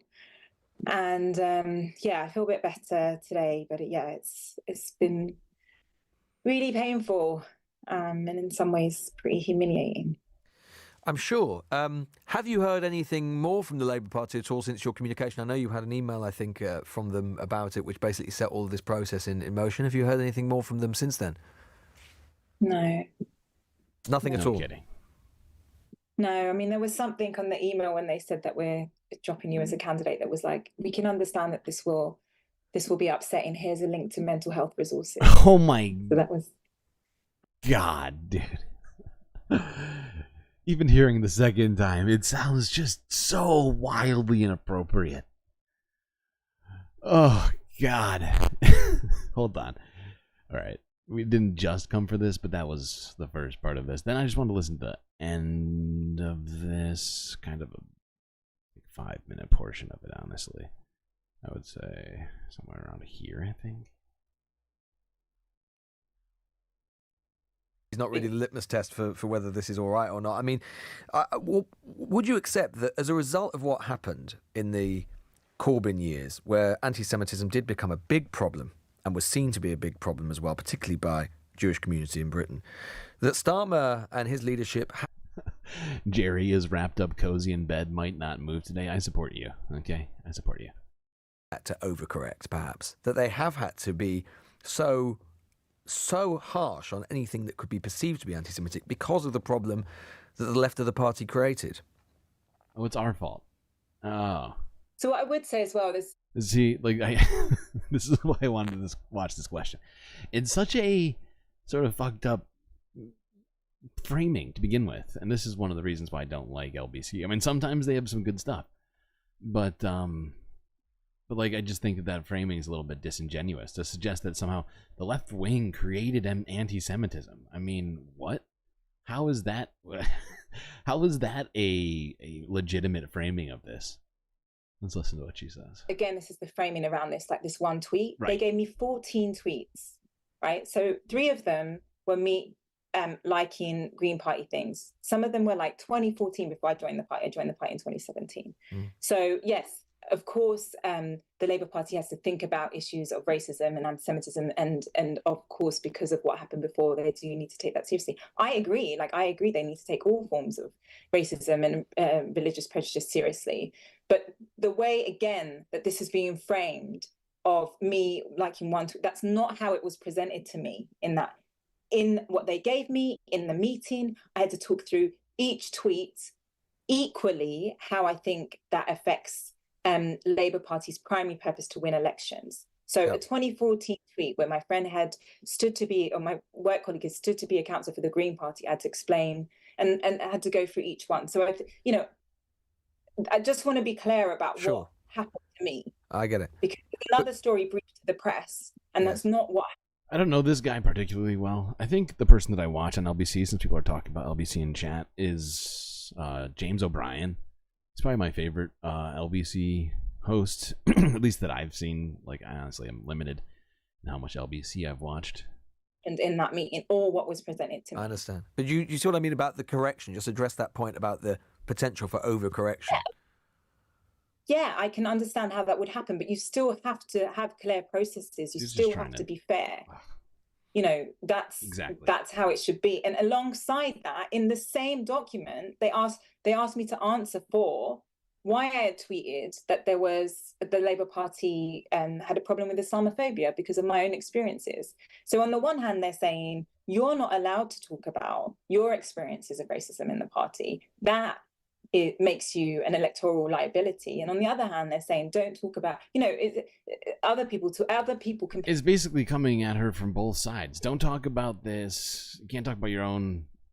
It's like, oh God. It's just wild.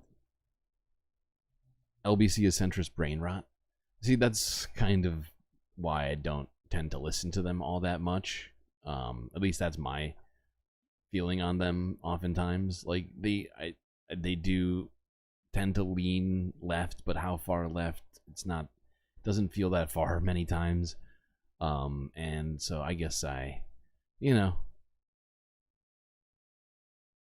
still have I still technically, what do you call it? Like, I subscribe to them on YouTube, but like, I don't feel like I think this might be like one of the only LBC videos we've watched. It was just because they had Faiza Shaheen on. I wanted to see how they were treating her, and you could see that they were trying to frame questions in pretty kind of shitty ways in many instances there, and that was just a small snippet of it all. Granted, I think there were some important questions asked during the entire interview of 15 minutes, but just have criticisms of it is all. Either way, I just want to remind people of what's happening in the UK right now, by way of that. Let's move along here to Spain, who is apparently joining the genocide case which has been brought against Israel by South Africa. This is from Al Jazeera English from 18 hours ago. Now, Spain says it will join South Africa's genocide case before the International Court of Justice against... Nigel Farage used to be an LBC DJ. Is that true? Is that true? Israel's actions in Gaza. It was announced by the Spanish Foreign Minister, Jose Manuel Alvarez, on Thursday. Now, Spain will be the second European country after Ireland to join the case, which has also been joined by Chile and Mexico. Let's get more on this with Sonia Gallego. She's in London with more. So, Sonia, how significant is this?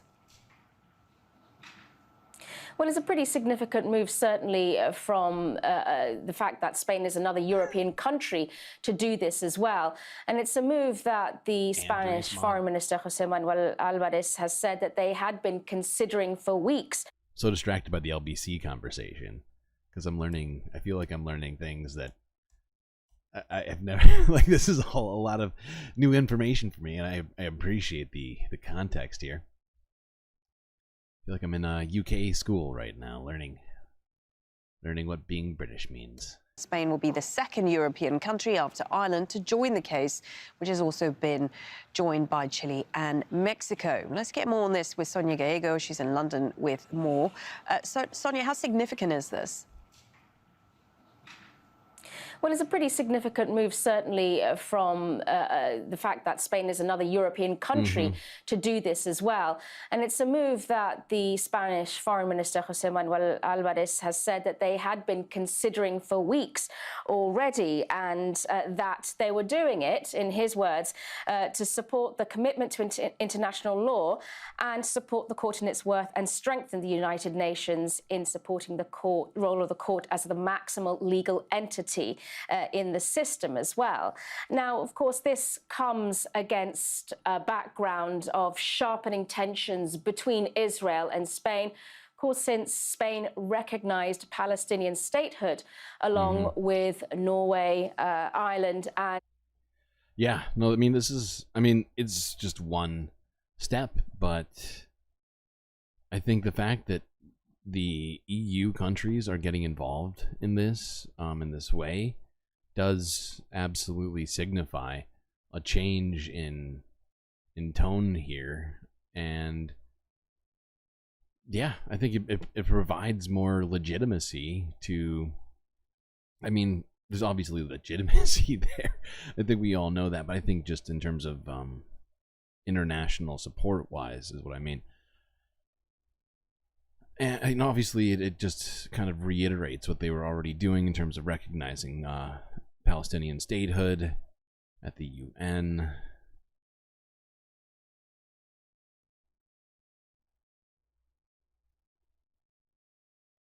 And in their own, I think in their own constitution too, right?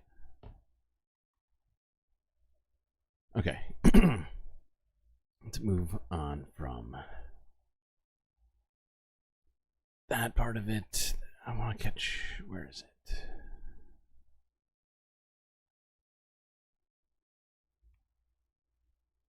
Yeah, let's listen to just a little bit. Studio again.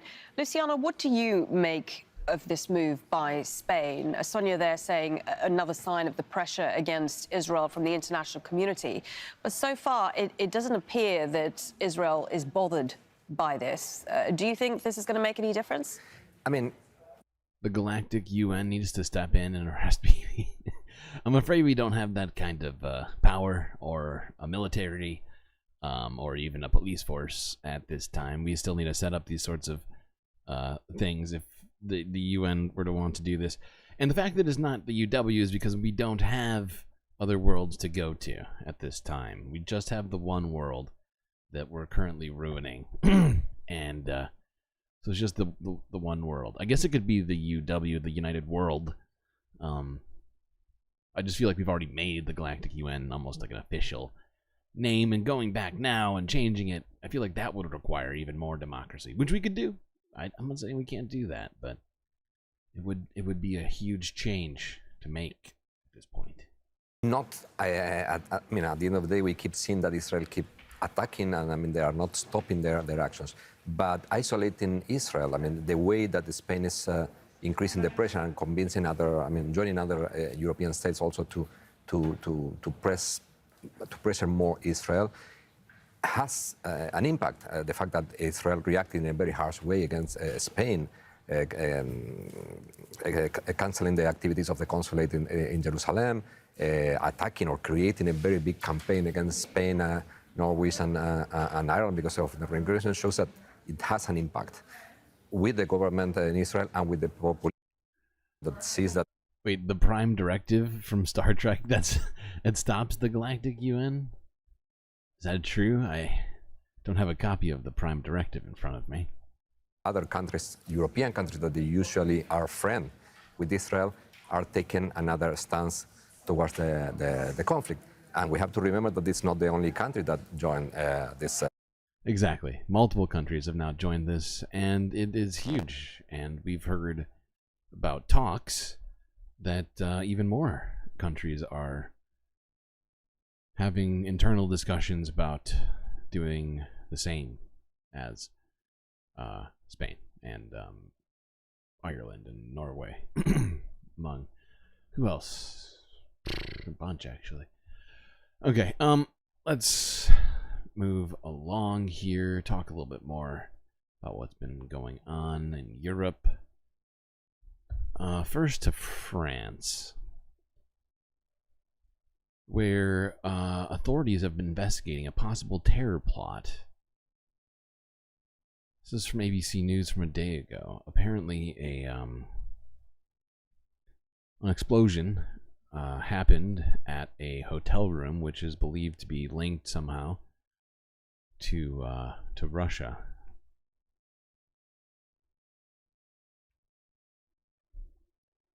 Here in France, authorities are investigating a possible terror plot. The suspect, a former member of the Russian military, detonating a homemade bomb at a hotel near Charles de Gaulle Airport in Paris. ABC's Tom Soufi Burridge in France tonight.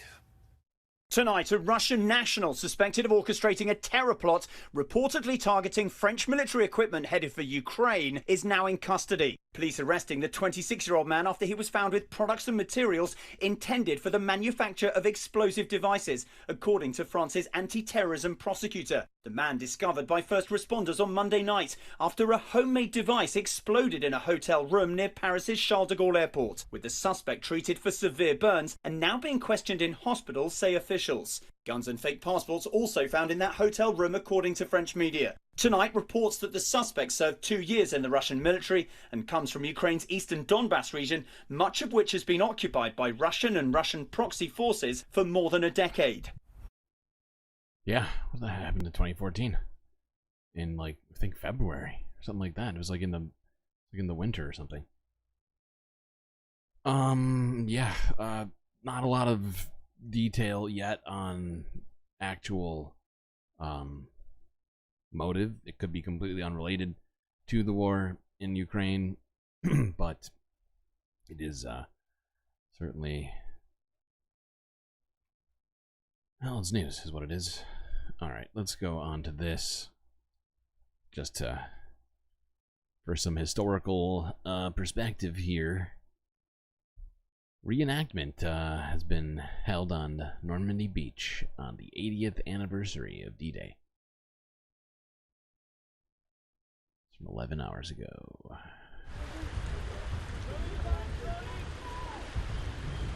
Oh God. It's a little bit melancholy when you're out in the water. Oh no. Oh God. Something just happened.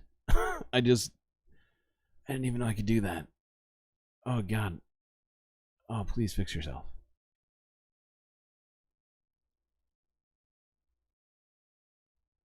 What have I done? I just clicked. Oh no. Why? Oh. I just misclicked on my software just now.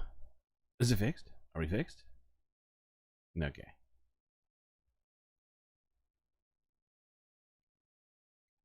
You look at your watch and you're like, okay, it's 6:30, Utah Beach, 80 years later. Like, it just doesn't get more surreal than that.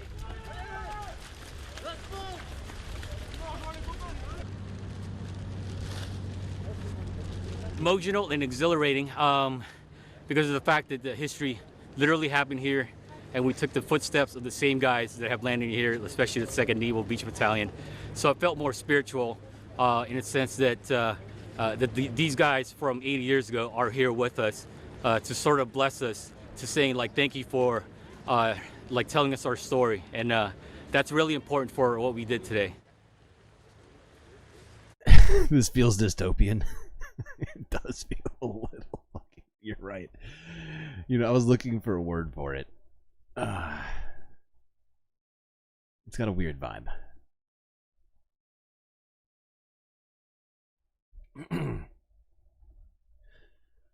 Yeah, I just figured we would look at one of the 10,000 videos recommended to me about D-Day today. Because seriously, it had to have been something like 10,000. It's wild.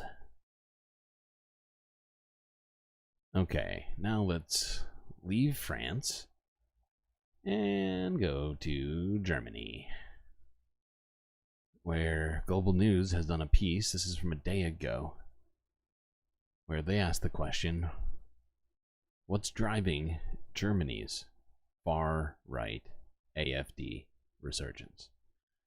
And we've been hearing way too much about far-right resurgences in places. We were just talking about the resurgence in Italy and the big-time Mussolini fandom over there. Oh god, too many examples at this point. It's getting very frustrating.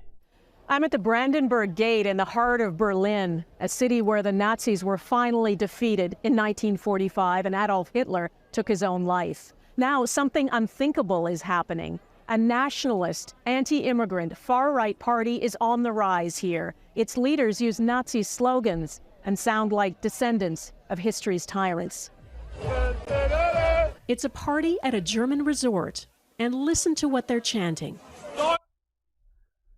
I love the comments that are in the comment. We have to go back because I just wasn't listening whatsoever. I was just reading everybody's response to that video. Fucking hilarious. Something unsettling about it when Israel's committing genocide. The World War II mythos rightfully rings hollow when one considers how far we've fallen short of the post-war dream, considering we're talking about Germany having a right-wing fascist resurgence. That comment doesn't ring hollow. Okay, I'm just gonna focus back in. Slogans and sound like descendants of history's tyrants. It's a party at a German resort, and listen to what they're chanting. Deutschland in Deutschland! Deutschland for Deutsche. Germany for the Germans. Good God. These young people are... Speaking of not ringing hollow, hello. Wow. This is exactly what we're just saying in the comment thread here. You know, literally using Nazi slogans in public in Germany. Nazi slogans. Ausländer raus means foreigners out. And this is the Nazi salute, a chilling example of how the far right is coming out of the shadows in Germany. The country has strict laws banning Nazi phrases, gestures, and symbols, but they're increasingly being ignored. This is Chemnitz, a former East German city known as a hub for extremists. Uwe Chubala runs Shalom Restaurant here and tells me anti-Semitism that used to exist beneath the surface is now out in the open. 100%, also 100%. And it's the worst it's been, he says, since the Nazi era. A pig's head marked with the Star of David was left on his doorstep, and a group of men attacked his restaurant with rocks. Violent anti-immigrant groups run. See, this is real anti-Semitism. This is some old school anti-Semitism happening here. And meanwhile, they're trying, just with great fervor among the West, not just the United States, even though we've seen examples there, the UK, among other places, trying to define anti-Semitism somehow as just being pro-Palestinian or anti-Israeli. And yeah, here we are in Germany with just real life examples of stuff that makes you just have flashes of the 30s. Chemnitz, threatening and attacking people after a local man was stabbed and killed by a Syrian. In the Second World War, it was not that long ago. Have people forgotten? This really wasn't that long ago. Das weiß ich nicht. I don't know, he says. It's not just anti-Semitism. Supporters of the far right believe Germany is no longer German enough, that too many immigrants and asylum seekers have been allowed in. And a new far-right party, the AfD, is capitalizing on that. Formed in 2013, polling shows it's now the second most popular party in Germany. It's poised to win power in 3 German states and projected to make big gains in the European Parliament elections this week. Panzerfahrzeugen geschützt werden müssen. Its most prominent member is Björn Höcke. He's been fined for using the Nazi phrase "Alles für Deutschland," everything for Good Germany, God. a motto that was engraved on stormtroopers' daggers. And he tries to claim that he didn't know about that. How could you not know about that? As a German, how could you not even guess? You can guess that? Höcke, a history teacher, claims he didn't know. His critics call him a straight-up Nazi. Vertreibung von Millionen von Menschen. Then this explosive documentary revealed a secret meeting of AfD members and known neo-Nazis. Are meetings of neo-Nazis in Germany common? Neo-Nazis meet in Germany all the time. But the thing that made our investigation special is that we could show that neo-Nazis meet with high-ranking people of the AfD, of this party that pretends not to be a neo-Nazi party at all. On the agenda, according to investigative journalists, a master plan for Germany. And that master plan said that they want to get rid of basically everybody who has a migrant background. And how many? Millions of people have a migrant background. And that's such a vague sort of fucking generalization, which of course is what we should expect from people like this, but holy fucking shit. Like, it really, I'm genuinely, like, I'm not planning on going to Germany anytime soon. Wasn't on my list of things, but I'm genuinely concerned about it regardless, considering the stuff we've been seeing. It's not just there. It's in France to some degree. It's in Spain to some degree, right? We see examples of it all over the place. I mean, we talk about, obviously, the far right in the United States all the time. And they've been going over to Europe and getting ideas from all sorts of groups of people, just like this. And yeah, it's us against fascism worldwide. Exactly, DJX. Okay, yeah, let's move away from this. I need to move away from this. Okay.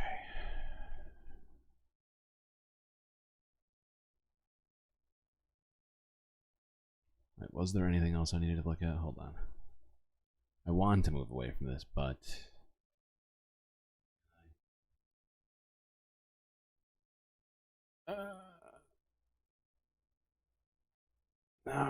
we'll talk about this more later, honestly. I'm not gonna do this whole thing right now. We have more shit to look at, and we are like 2.5 hours in. We're doing okay.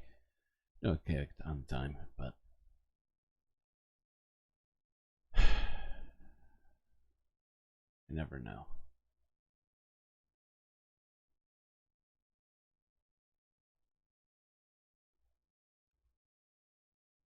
Sometimes it's hard for me to gauge exactly how much time anything is going to take for me to go through. Sometimes like a minute-long video will take me 10 minutes to talk about.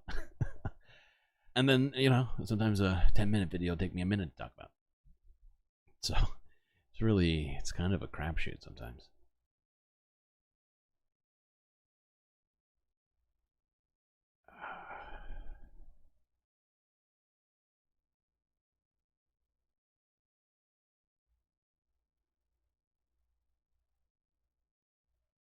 Yeah. Okay, let's look at this really quickly. In Czechoslovakia, is it? It's not Czechoslovakia anymore, is it? It's the Czech Republic. I almost called it the Czechoslovakia. Investigators are looking at a train collision which happened in the Czech Republic, where at least 4 people died. This happened about 20 hours ago. This is the AP.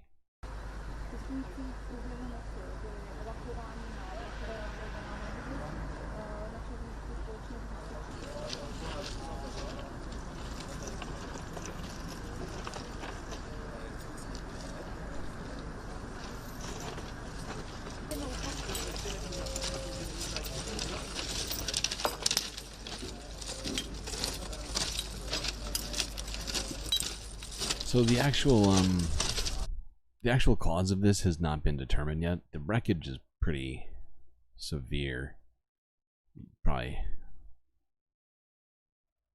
I think, yeah, you can see it here. Like the entire side of that train is just collapsed in on itself.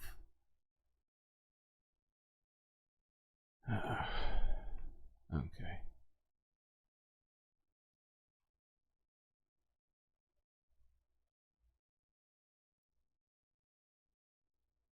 Okay, let's look at this. This is from 20 hours ago from the AP, where Putin commented on the case of the jailed U.S. journalist Evan Gershkovich.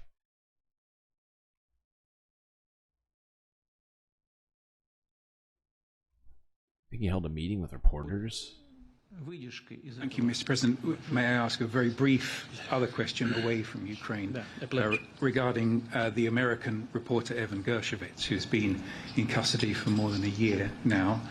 There's been no evidence made public about what crimes he may have committed. Can you give us the latest on any talks that might be happening with the US as regards his release and when we might expect to see him? Вы считаете, что он ни в чем не виновен? You believe that he is innocent. Российские правоохранительные органы и специальные службы считают, что он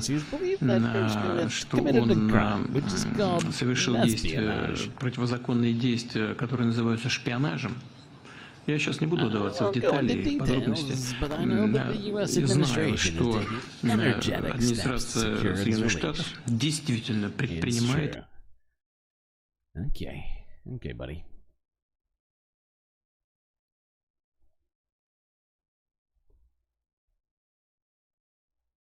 I guess journalism's espionage. If you just don't want people to know things about stuff.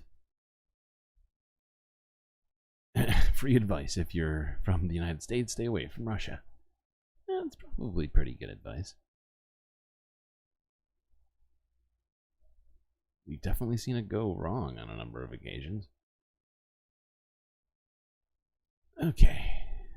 Let's go south to Pakistan, where a high court has overturned one of Imran Khan's convictions for leaking state secrets. Now, he has multiple other convictions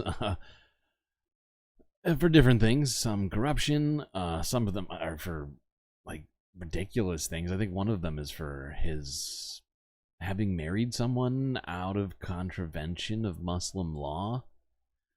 That one I would say is wildly ridiculous. An appeals court in Pakistan has acquitted former Prime Minister Imran Khan in a high-profile treason case. Khan supporters celebrated Monday's acquittal. Khan had been sentenced to 10 years in prison by a lower court on charges of making public a classified document sent to Islamabad by Pakistan's ambassador to Washington in 2022. He won't be getting out of jail anytime soon, though, as he's been convicted in another case. Yeah, and so here's the thing. Some of the things that he's accused of are from what I can tell, are legitimately corrupt decisions in his country. He's also, he's got some problems in terms of his foreign policy as well, I would say, in terms of just kind of supporting anything and anyone that will help him out and help out, his goals. And so I have some issues with him. I mean, the fact is he's a cricket player. He was never really, I mean, he became a politician, but sometimes I think that he's more in it for himself than he is for the Pakistani people. That's just a sense I get. I honestly lack some context in Pakistani politics.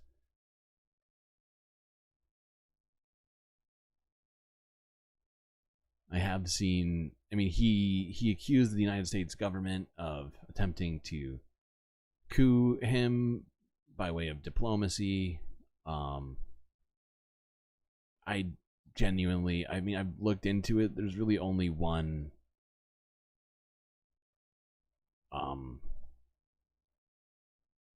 source on it, but I mean, it could be valid.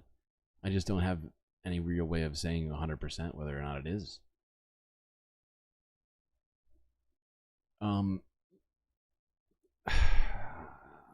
Yeah, let's quickly talk about this in case anybody somehow missed this.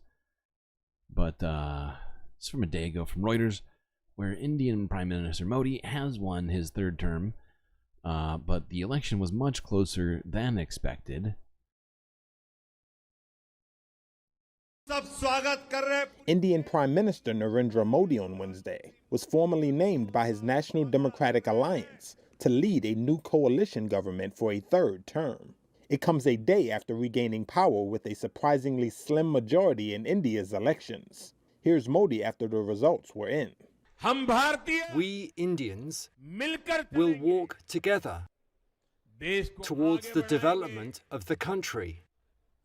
And in this third term, the country will write a new chapter of big decisions. What does that mean? Modi's Hindu Nationalist Party won a third term, but lost its parliamentary majority for the first time since sweeping to power a decade ago. After a strong... What I'd like to know is what he means by sweeping changes. Because when he says it, I get shivers. I'm like, what does that mean? I get visions of ethnic cleansings and things like that. Performance by the opposition India bloc. Clearly, it has dented the Modi brand to some degree. Dr. Kshitish Bajpai is Senior Research Fellow for South Asia in the Asia-Pacific program at Chatham House. I think it shows that a degree of checks and balances persist. The democracy remains well entrenched in Indian society. And then I think over the longer term, there are questions that are going to be renewed about in terms of what Modi's weakened position says about the party's succession plans. What happens post-Modi? What happens after Modi? The populace, who has dominated Indian politics since 2014, will for the first time head a government dependent on the support of regional allies, whose loyalties have wavered over time, which could complicate the new cabinet's reform agenda. Modi... Yeah, and so, I mean, a lot is at play here, but we have discussed how Modi attempted to at least shut down all dissent against the BJP. Doesn't appear that has worked, unless his plan was to lose the majority. That would be a weird plan for a guy who seems to be obsessed with power. But yeah, I think it's an important piece of news there. And maybe it will actually bring beneficial change. Not him being elected, but the fact that the election was much closer than we had been kind of expecting, considering just how much repression against the vote we had been looking at. Okay. Let's move on to this.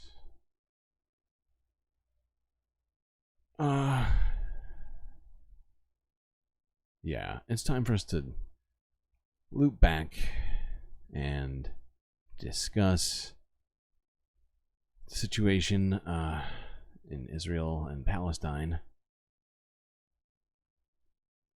First, as we often do, let's talk about what the United States has said recently regarding all of this. Specifically as it relates to Lebanon. Sorry, hold on, I gotta get to this video.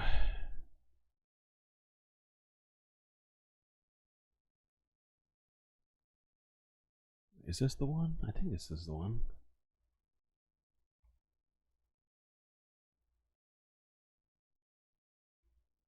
No, staying in the region, how worried are you given the Israelis' prime minister's comments on the northern front, Lebanon? How worried are you that could spin out of control at any time? So we do remain incredibly concerned about the risk of isolation along the Israel-Lebanon border. It's something we've been concerned about since the immediate aftermath of October 7th. And what does that word even mean in this context? Anybody? What does isolation along the Israel-Lebanon border mean? Who's isolated in this context? What does that mean? That sentence makes no sense to me. we have been engaged in intense diplomatic conversations and intense diplomatic negotiations. With who? To try to avoid that conflict from escalating beyond control. Now, wait, with Lebanon? You've been in intense diplomatic negotiations with Lebanon. First time I'm hearing about it.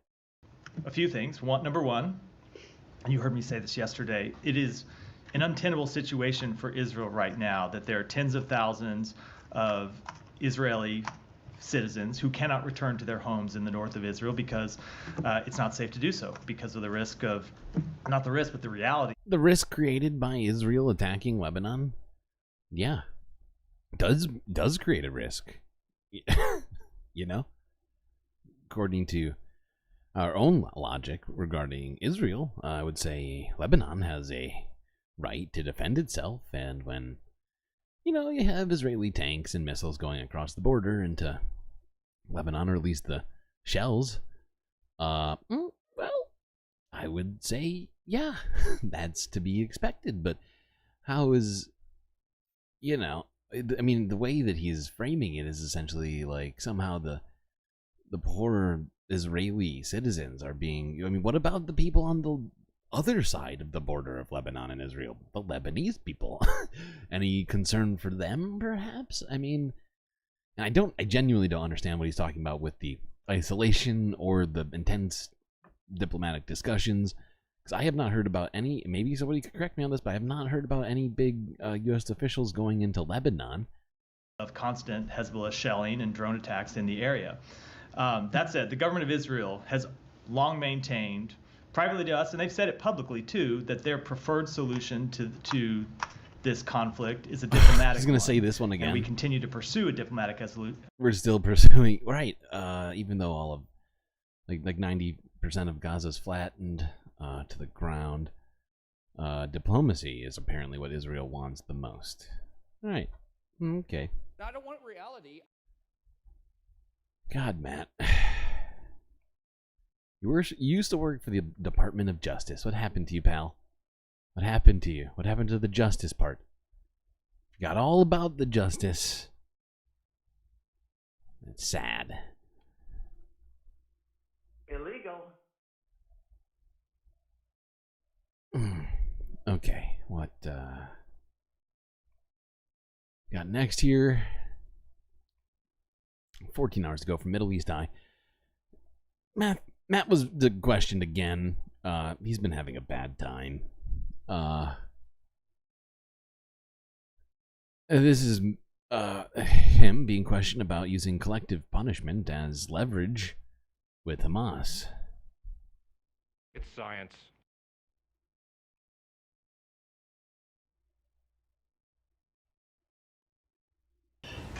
You know, you say that Hamas and Sinwar should bear in mind that what should draw them to a ceasefire is that Palestinian people are being killed. But your position is that no civilians, no Palestinian civilians should be being killed. So why do you raise that point, you know, as a point of pressure on Hamas? It is just a point of actual fact. But it's a what? I'm sorry. Which is part of it? What? You know, as a point of pressure on Hamas. It is just a point of actual fact. But it's, this is that civilians proposal. should not be being killed. So, of course. But the fact you're raising it, the U.S. government raises this as a point of pressure on Hamas. The proposal on the table. Do you not see the paradox, Matt? Why are you struggling with this, pal? It is a ceasefire.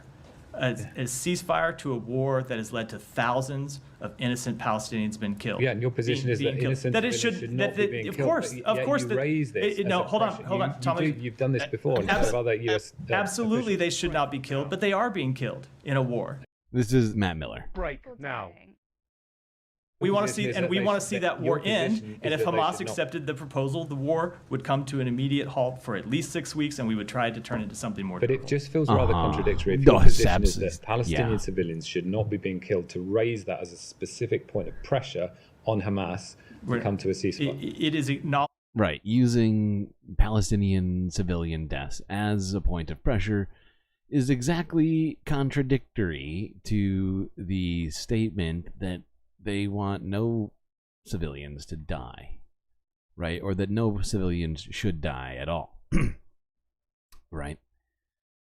Because the existence of that as pressure suggests that it's going to continue indefinitely. Just wild. Just wild. The obvious reality, the harsh reality. Yeah, Miller's definitely running out of road. This is his brain. This conflict. It is not at all an endorsement of the tragic consequences. It's an acknowledgement of reality. The president talked about this too. We've seen tremendous death and destruction over the past 8 months. We want to avoid that going forward, and the way to do that is to get a ceasefire. Yeah, it still sounds contradictory. Well, this afternoon, the nation's largest Muslim civil rights organization is... Sorry, buddy. You know, sometimes we try and give you the benefit of the doubt, at least for like just moments, but really just not giving us any reason to today. Not even close. Not even approaching the bar. We need James Cameron. Maybe he can find the bar. Okay, let's look at this before we leave United States related Palestine stuff. This is from a day ago from ABC 7 News. Nurse claiming that she was fired for making pro-Palestinian comments. Well, this afternoon, the nation's largest Muslim civil rights organization is fighting for justice. They say a nurse was unjustly fired from NYU Langone for making pro-Palestinian comments while receiving an award. Hessan Jaber, who is Palestinian, was a labor and delivery nurse at the hospital. Part of her job includes helping mothers cope following the loss of their baby. How dare a Palestinian be pro themselves publicly? You know what that is? It's anti-Semitogen. It's a job she linked to mothers who are now suffering in Gaza. Eyewitness News reporter Janice Hughes spoke to the agency that is now trying to get her job back. I just wanted to take this moment to express my gratitude to my coworkers. This was Hessan Jaber on May 7th when NYU Langone recognized the labor and delivery nurse with an award for compassionate care to mothers who've lost babies. 2 weeks later, Jaber was fired from her job of 9 years. It was humiliating being escorted by a police officer off of a unit where I'd been working for almost a decade, but... No kidding, it was humiliating. How was that even the reasonable response? Good God. I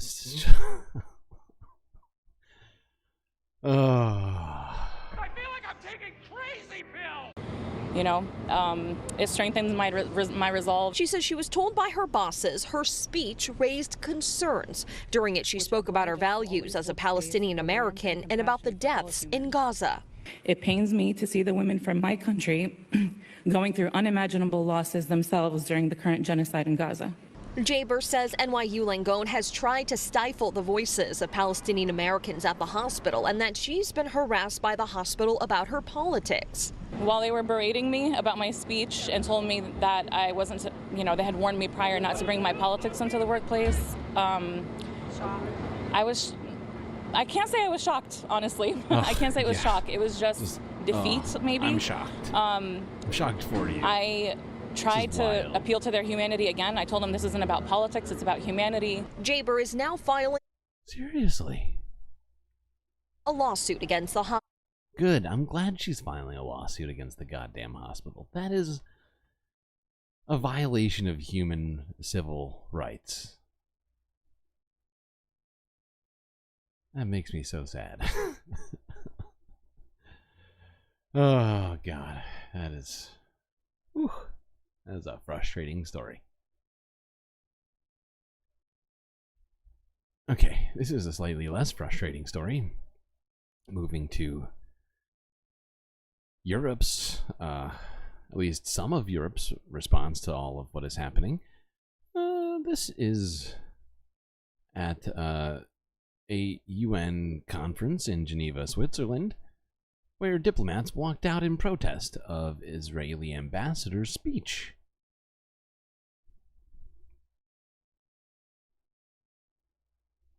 Let me give them one of these.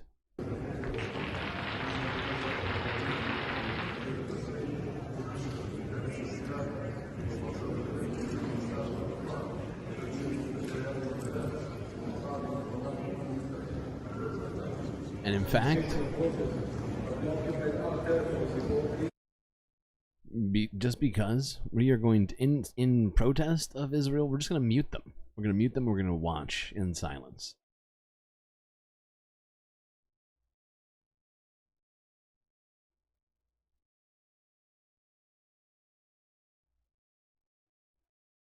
All right, maybe not complete silence. This is amazing.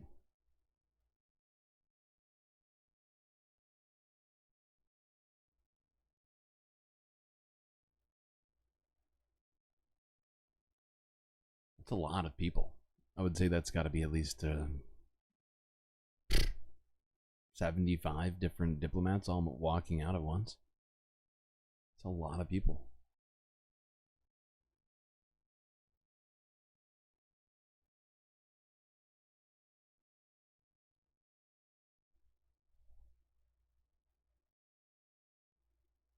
Maybe more than 75. This line is really, really long. I wish I watched this at 2x.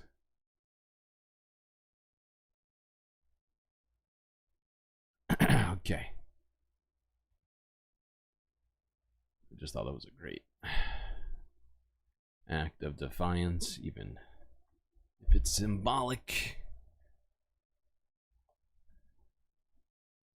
I think the fact that it's happening at the UN definitely says a lot. Yes, yeah, gotta love them optics. Now let's look at some absolutely horrifying optics. If you haven't already seen it, we looked at some of this yesterday. Now we're gonna look at more of it today.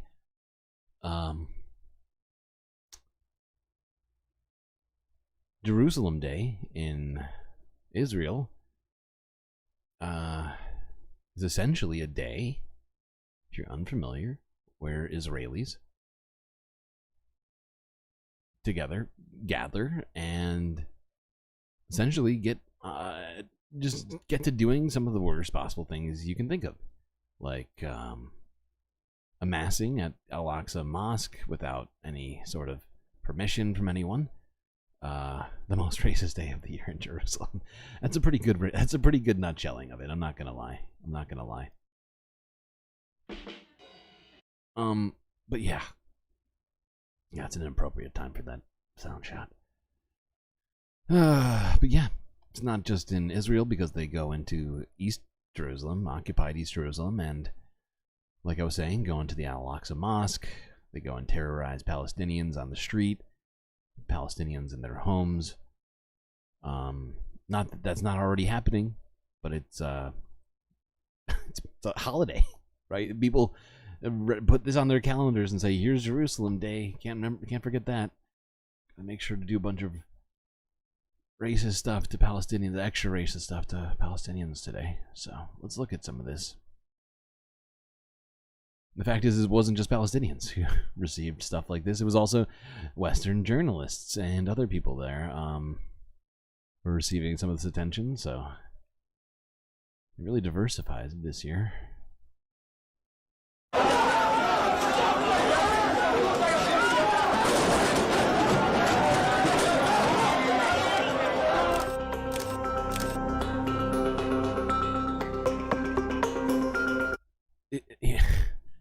This picture is ridiculous. You got like a 13-year-old or something, maybe older than that, but you got just a mob of children attacking this press, like this journalist in Palestine. This is just disgusting. This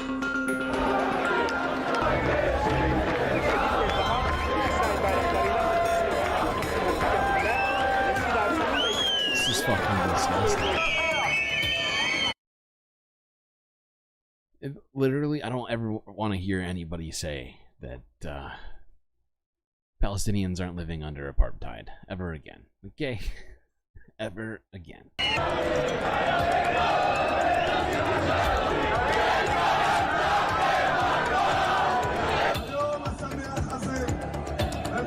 mean, the fact is, this is escalated from apartheid to full-on. I mean... Yeah, I mean, I think the comparisons to what happened in Germany in World War II is, at this point, undeniable. It's undeniable. What's happening is just pure fascism and ethnic cleansing just in progress. We're watching it right now. We bring a message here to Hamas. Our Jerusalem. Now you'll notice right here it says occupied East Jerusalem. So this is not their Jerusalem. This is Palestine's Jerusalem. But of course, people like Itamar Ben-Gvir want all of the land for themselves. Our Nablus, our Damascus, our Temple Mount. This year, I think there's a direct intention to set fire. So I think Ben-Gvir and the rest of the right-wing extremist ministers, what they're doing right now is to try to do as much as they can by any means to stop the hostage deal and to stop the ceasefire from... Who said they weren't living under apartheid? Like, literally, every single person who was trying to defend Israel this whole time, I feel like. By Biden and others.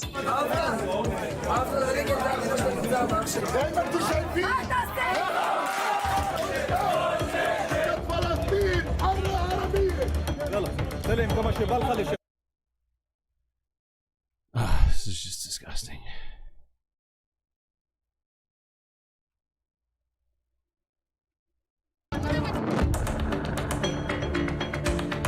Of course some of the marchers are armed themselves. I mean, Israel's just been giving out guns to all their citizens. Rid of the Second Amendment.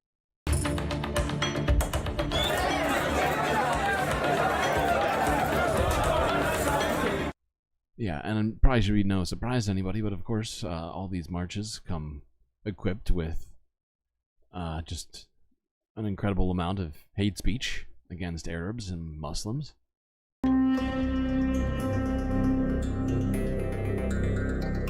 Israelis mark the Jerusalem Day holiday to commemorate what they call the reunification of East and West Jerusalem, when Israel occupied the West Bank and annexed East Jerusalem in 1967.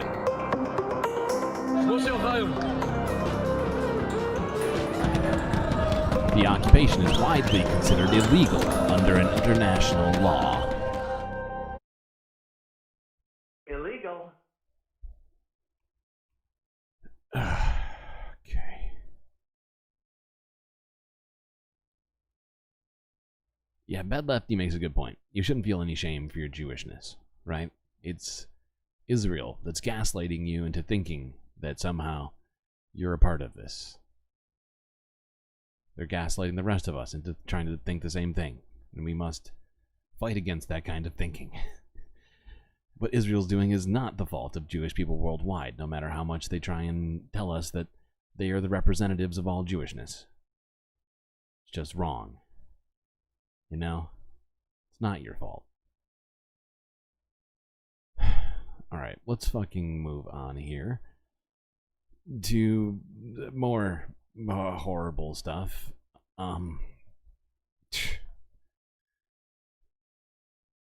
Okay, well, actually, I don't even know where the horrible starts and stops some days. This is from a day ago, Global News. According to this young Palestinian woman who has just graduated dental school, quote unquote, she's just trying to stay alive.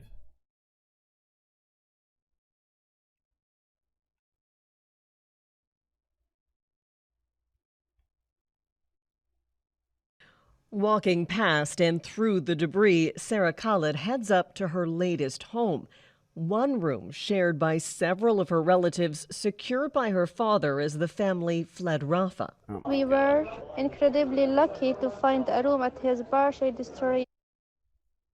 She's lucky. She says she feels lucky to be living in that.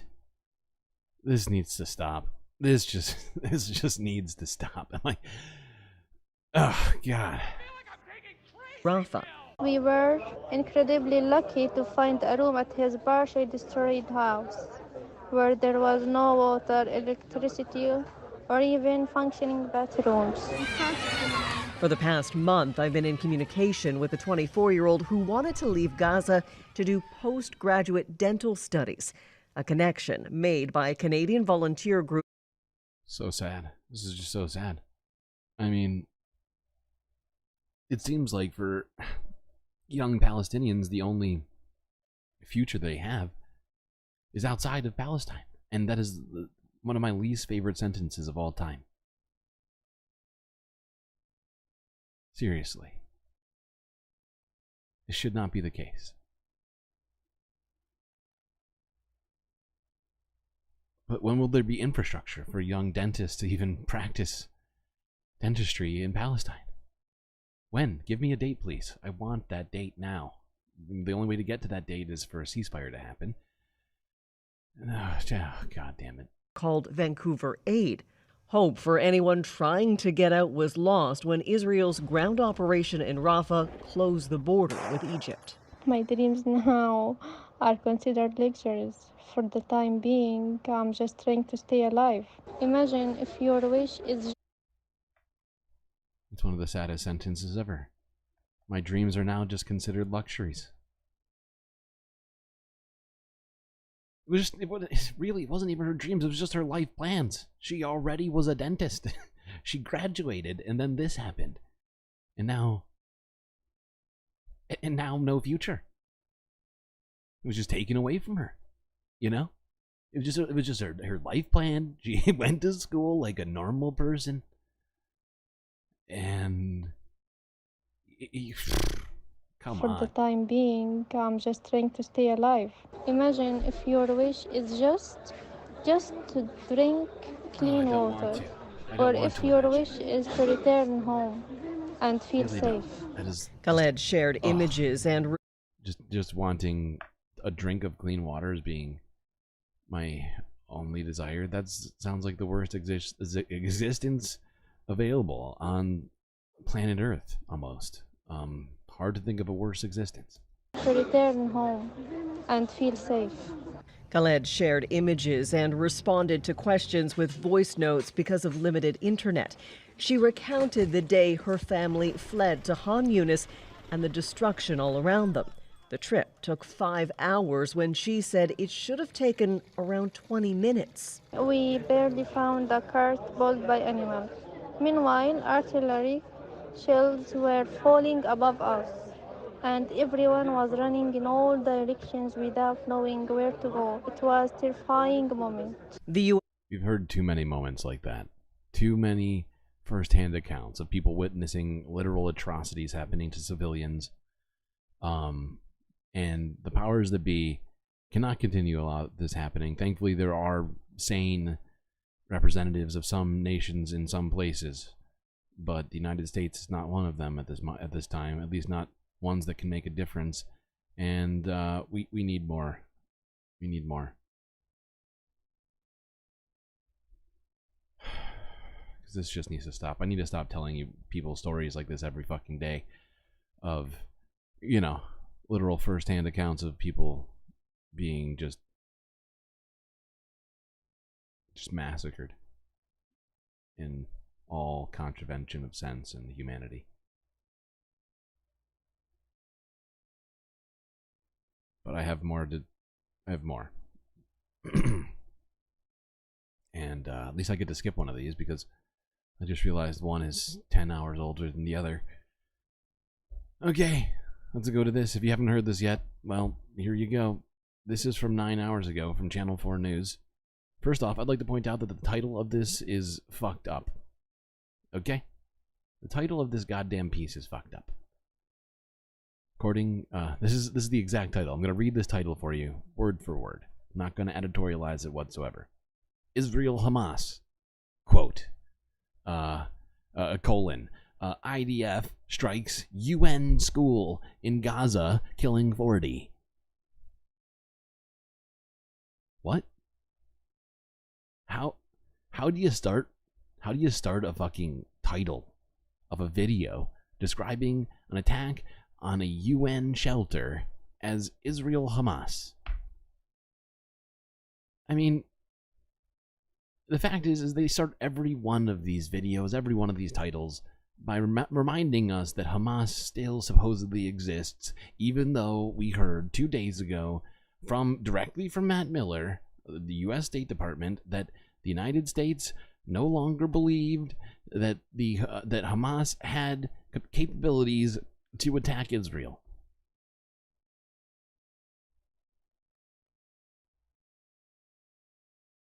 So let's look at this fucking war crime. We're going to turn our attention now to the war in... Here's my title.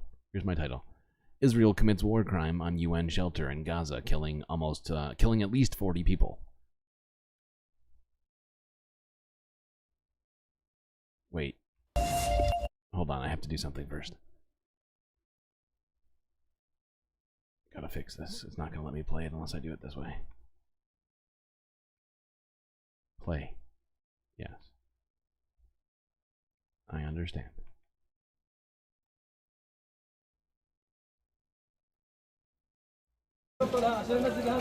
Israeli fighter jets struck in the middle of the night. The people were sleeping, huddled in an UNRWA school in Deir al-Balah. As so often in this war, a place that should have been safe but wasn't. The Gazan Health Ministry says 14 children and 9 women were amongst the dead. We were sleeping when we suddenly saw a rocket falling on us. On the second floor there were martyrs, and on the first they were injured. That's all we saw. The Israelis say they were targeting 20 to 30 Hamas fighters located in the school. The school had terrorists who actually took part. Oh, okay. Oh, okay. Aren't I a good guy? Yeah, right. And that justifies killing, what is it, 27 to 13 women and children to men, even if we were to somehow grant them that every single adult male is Hamas. That is a disgusting ratio that is unacceptable. And that's being incredibly generous. A generosity that Israel doesn't fucking deserve in this moment. Murderous attack of October the 7th. Move on. We took them out. Oh, we got to remember October 7th. Oh, thank you for reminding us about it. We almost forgot it. Anybody here? I mean, up until he said those words, I almost forgot entirely about October 7th. Targeted Hamas. And that's when history started. How could I do that? And Islamic Jihad terrorists of the Nukba forces. They obviously sought to exploit the school and shelter there. You exploited the school knowing that people were sheltering there and decided to murder Palestinians en masse, as you have been engaged in doing over and over again. In fact, you've as we've seen, Israel in the last couple of weeks has completely upped its attacks on Palestinian civilians. Not just in Gaza, we've actually seen them engaging outside of Gaza, in the West Bank, too. It's just... Oh, God. It's so hard to listen to these Israeli officials come out and just gaslight us all. Sorry. But at what cost? Staff at the Al-Aqsa hospital saved those they could. Oh my fucking God. I was sitting next to my father. That is... God have mercy on him. This is horrendous. And suddenly, I felt something on my head. Lots of rubble fell on my legs. Then I fell unconscious. This is just untenable. This is untenable. I can't even look at it anymore. Oh. That's a child. That's a child you just saw.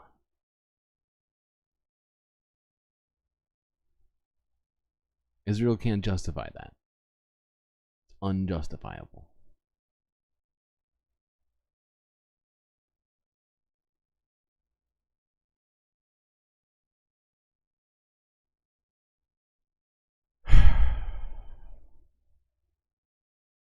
Okay.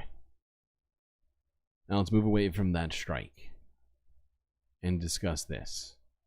It's our penultimate video of the day. So good job. We're not done yet, but good job for making it this far. We do have more to talk about, though.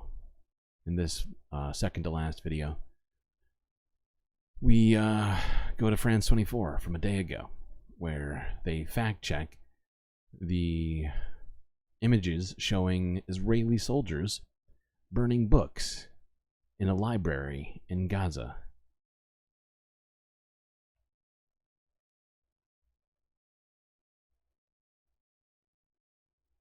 Today, Israeli military has confirmed the deaths of 4 more hostages in Gaza. What the fuck? Hold on. Sorry. I got kicked out of my playlist, I just realized. How dare you? That is rude. It's incredibly rude. I don't appreciate that one bit.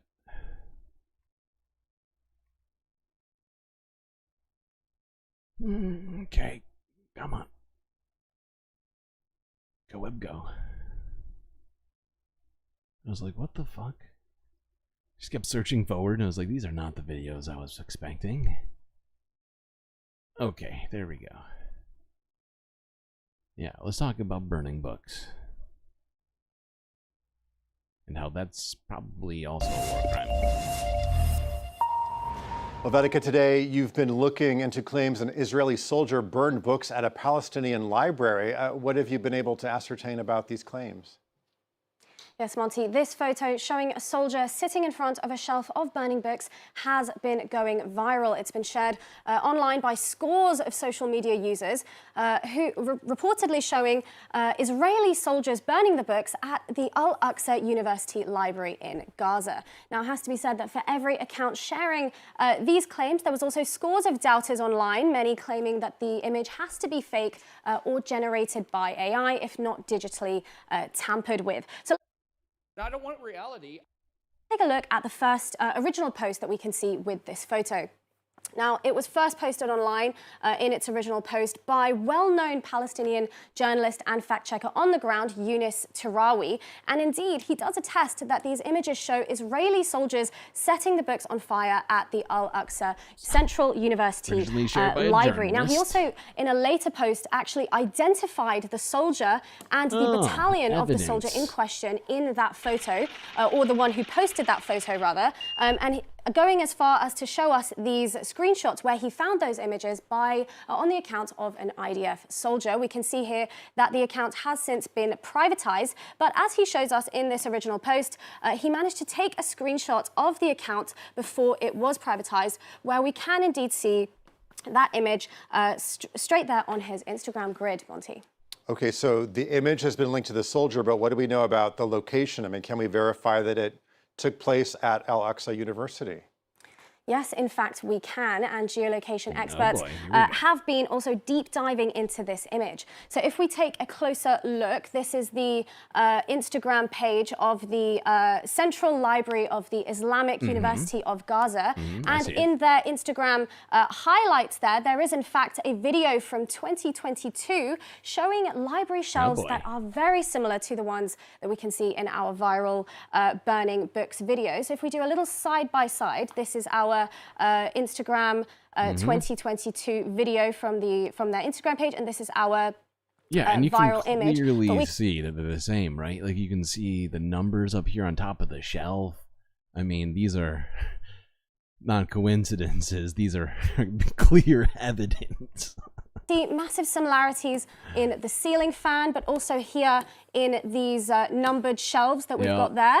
There's also similarities here in these labels mid-shelf between each shelf there. So all signs are very much pointing to this image having Got to get me one of these boards. Taken at the library of the Islamic University of Gaza. But how could it be there when the original claims said that, and it was fact-checked by Yunus Tirawi, who said that it took place at Al-Aqsa University in Gaza? Well, actually, that's because both of these universities, according to their official websites, they do in fact share a central library. And if we do look at this image on Google Earth, we can see both universities are in fact equidistant from this central library in the middle. Now, you also might be wondering how that library is still standing when it's been very heavily documented that Gaza's universities have been bombarded, heavily bombarded by Israeli strikes. Well, it seems, in fact, that the central library in Gaza is, in fact, still standing. This is a satellite image photo from May 19th from Planet, and we can see the structure of the Gaza Central Library does seem to be intact. So yeah, it's one of the few buildings still standing, so it would seem, not that I think anybody here was doubting him, or at least the veracity of those claims, but I just figured we would get ahead of things. I just gotta throw that one out there. I mean, I think we all know the sort of war crimes that be getting committed by Israelis, and the documentation by themselves on social media has been just rampant.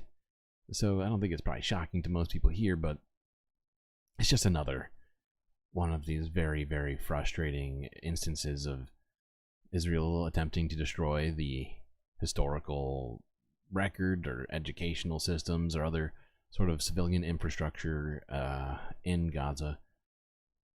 Okay, now let's go to the last of our videos. This is from Zateo. I did consider putting this earlier, but considering some of the rough nature of what we are looking at today, I figured we deserved a little Mehdi Hassan before we called it a night. This is from him directly out of Zateo 6 hours ago. According to a Jewish American soldier who has just quitted. Yeah, it's getting late. According to a Jewish American soldier who has just quit, it is appropriate to evoke never again as it relates to Palestine.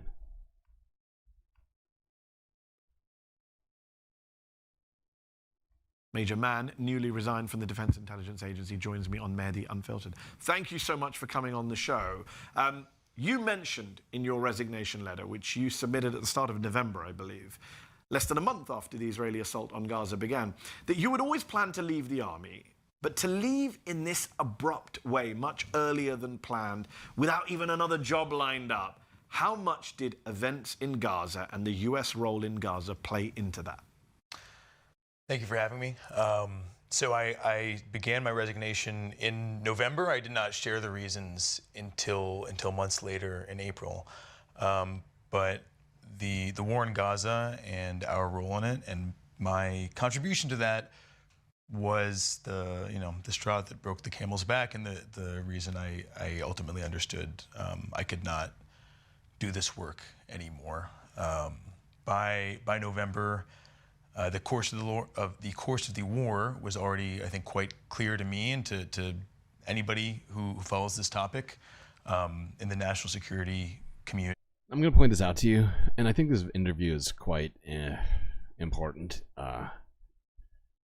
And since he had access to classified documents, I think he's choosing his words very carefully. If you listen to him closely and you kind of pay attention to his demeanor throughout this, it seems to me that he's being very deliberate, because he does not, I don't think he wants to wind up being Julian Assange, you know, running for, you know, his freedom by becoming a whistleblower. So I think he's doing everything he can up to that point here, but it does feel like he was maybe asked to do something that genuinely crossed the line for him. Hold on, let's just listen a little bit more. And I knew that, you know, as long as I stayed, I'd be contributing to this campaign that, you know, had already demonstrated, you know, basically was going to be indiscriminately killing civilians at an industrial scale. It was going to proceed without the Israeli military really having a realistic or achievable plan, you know, theory of victory or way to end the war. It was going to provoke a lot of dangerous reactions from adversaries around the region that was going to endanger, you know, obviously Israel and also U.S. forces in the region. And it was clear that U.S. support was going to be unwavering in spite of all that.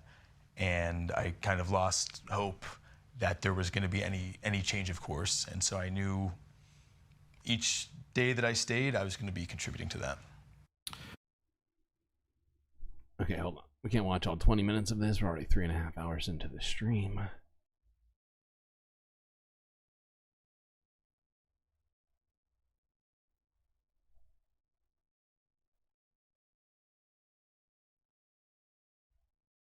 Harder for any one country to understand. If we cut off, hypothetically, not just our munitions, but our intel, would that make it harder for Israel to carry out this war on Gaza?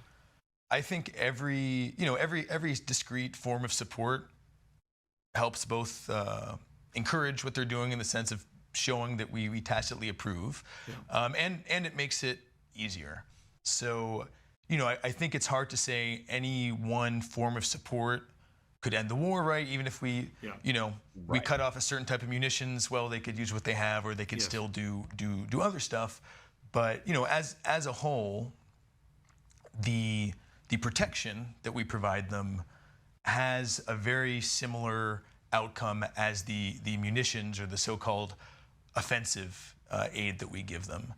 And steps that help protect them and insulate them from the very predictable regional response to their actions. Yeah, I mean, aside from, you know, sending them munitions in all sorts of forms,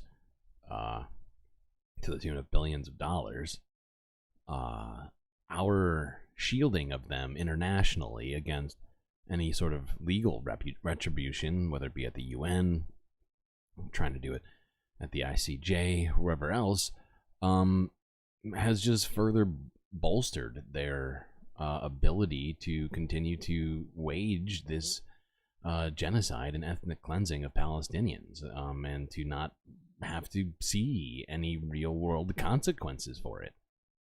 Similarly, enable them to continue this war. You know, if we have a lot of forces in the Red Sea who are basically battling the Houthis on behalf of Israel to a certain extent. It is such a great point. We are occupying the goddamn Red Sea and actively fighting a completely different country that's, you know, just literally trying to stop stuff from going to Israel to help them continue waging the very ethnic cleansing and genocide we were just talking about. And, you know, if they were not there, F-16s that are currently bombing Gaza would need to be patrolling the southern approaches to Israel to watch out for that threat, just as a kind of broad example. So it's in the round, the support that we offer, military, intelligence, in the seas, etc. Perhaps the most powerful part of your resignation letter is where you say, quote, at some point, whatever the justification, you're either advancing a policy that enables the mass starvation of children or you're not. I know that I did, in my small way, wittingly advance that policy. And I want to clarify that as the descendant of European Jews, I was raised in a particularly unforgiving moral environment when it came to the topic of bearing responsibility for ethnic cleansing. You go on to point out that your grandfather boycotted German goods. Do you believe what is happening in Gaza is a genocide and that it is appropriate and legitimate to invoke the Holocaust and never again, as you do in the letter, in the context of Gaza? I feel arguably the greatest work of nonfiction of the 20th century. That is so on point with so much of what we've been saying tonight, and that's why I decided to wrap it up with this one instead of thrusting it in with the rest of the U.S.-related Palestine stuff. In the context of Gaza. I feel it's appropriate to invoke never again because my takeaway from the Jewish experience as I was educated in it, I think this is broadly shared by anybody who grows up in the States with my background, is that, the experience of Jews in Europe, not just the Holocaust, but the pogroms, most of my family members or my ancestors left in the early 20th century, but from places that were also unfriendly to Jews. The takeaway from that is it wasn't bad because it happened to Jews. It was early 1900s. Bad because it happened to people, and that shouldn't happen to anybody. So I think that, that's what informed my decisions here. It's really was very easy for me to see in the Palestinians another unwanted population, the way that Jews were in Europe. Exactly.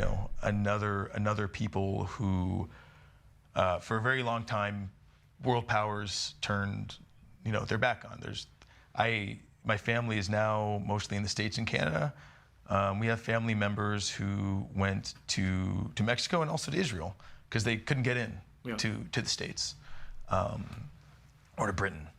Mm-hmm. And so I think it's, the situations are not totally equivalent, but people existing in this sort of, stateless and undesirable status is very recognizable to me. And I hope it is for anyone who's familiar with Jewish history. Yeah, and never again supposed to apply to all humanity. Not just Jewish people. Everyone. I'm just gonna scoot us to the, you might call it the wrap up of all of this.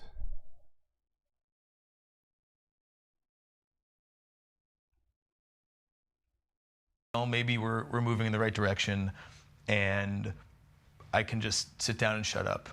And then, there was a lot of noise, and I think a week or two later, Israel blew up another marked aid vehicle. And, so then I was like, all right, this is not going to stop. I shared it with my office. Thinking about sharing it with a broader audience, in May, the Rafah incursion that we were assured was not going to happen started. And then the president made a really positive and also unprecedented response and threatened to cut aid, I think, in the most explicit terms that we ever have since the war began. And that turned out not to result in a change in Israeli behavior or an implementation of that threat. So, last question for you. What is your message to President Biden, who last Friday came out and said there's an Israeli proposal on the table for a three-stage plan to end the war, to get a permanent ceasefire, which the Israeli Prime Minister then immediately and publicly rebuked and said, no, I'm not on board with this. What is your message to President Biden, given where we are? Yeah, I don't know if I have a message for him, because I think our administration's position has been pretty clear, regardless of what we said in terms of the support that we provide. I am doing this because I want to reach my own peers in the national security and military workforce who are in the position that I was until a couple months ago, which is that they are going to work every day and they understand what they're doing or what they're contributing to is wrong, and they feel like they can't do anything about it. And you know, to a certain extent, that's true, but it's also not. I think once you understand and they understand that, I don't think anyone's going to tell them to stop anytime soon, even despite what's happening this week. If I'm proven wrong, that would be awesome. Yeah. But when you understand no one's going to tell you to stop, and which means effectively the decision to keep supporting this has been delegated down to you, you feel a little more urgency. And it doesn't mean all those folks need to resign, but I'd like them to understand that, you know, I know a lot of people in the broader community have asked for transfers. I know people who have gone to their boss and said, hey, I'm doing 90% of my job, you know, to the max, like I. Yeah, I mean, because he's got a great point. Because the fact is those munitions don't get to Israel by magic. Somebody has to load them onto a plane. That's soldiers that are loading them. You know, somebody's got to make the transfer on a computer. Somebody's got to send data from one place to the other, or at least allow for that system to continue sending data for whatever purpose. You know, this is just a couple of things that come to mind immediately after him saying that, right? Because he's right. Somebody down the line has to say, you know, I'm not going to load this plane. I know where these bombs are going. You know, I know where these bullets are going, and I'm not going to do it. Find somebody else who's okay with supporting this genocide. Find someone else to do the Israel portfolio. Like I said, I know people who are exploring challenging the legality, and at very least, you know, I would say, if you're somebody who's afraid to talk about it, start talking about it, because there's somebody else who is in your office who feels the same way as you do. They feel like they're alone too. They're afraid to say anything, and even if the most that you can do is just talk, you know, that person in the cubicle next to you, maybe they have a little more ability to talk to leadership or transfer or do something more effective. So that's who I want to address. That's why I'm here. Another fantastic piece from Mehdi Hasan, of course. Sateo continuing to kill it in just a few months, just basically creating an entire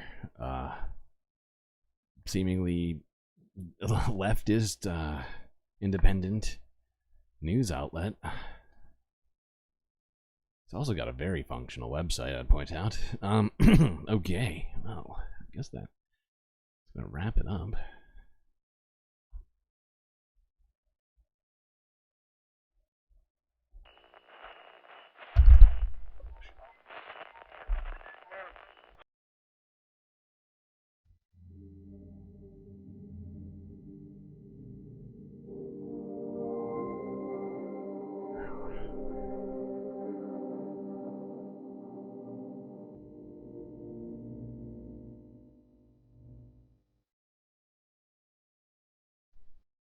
Well, chat, we've made it through another one together. It's been absolutely fabulous having you all here with me. However, that's it for me tonight. Till I see you next. You stay classy, Galactic Stream Nation.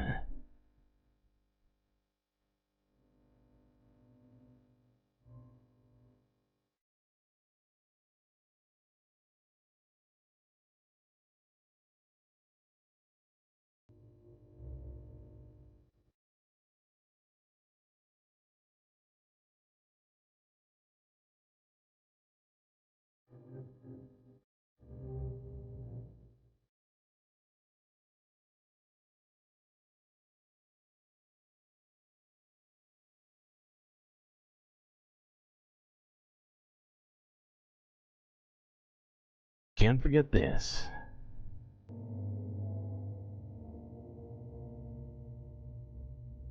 These are your Galactic patrons.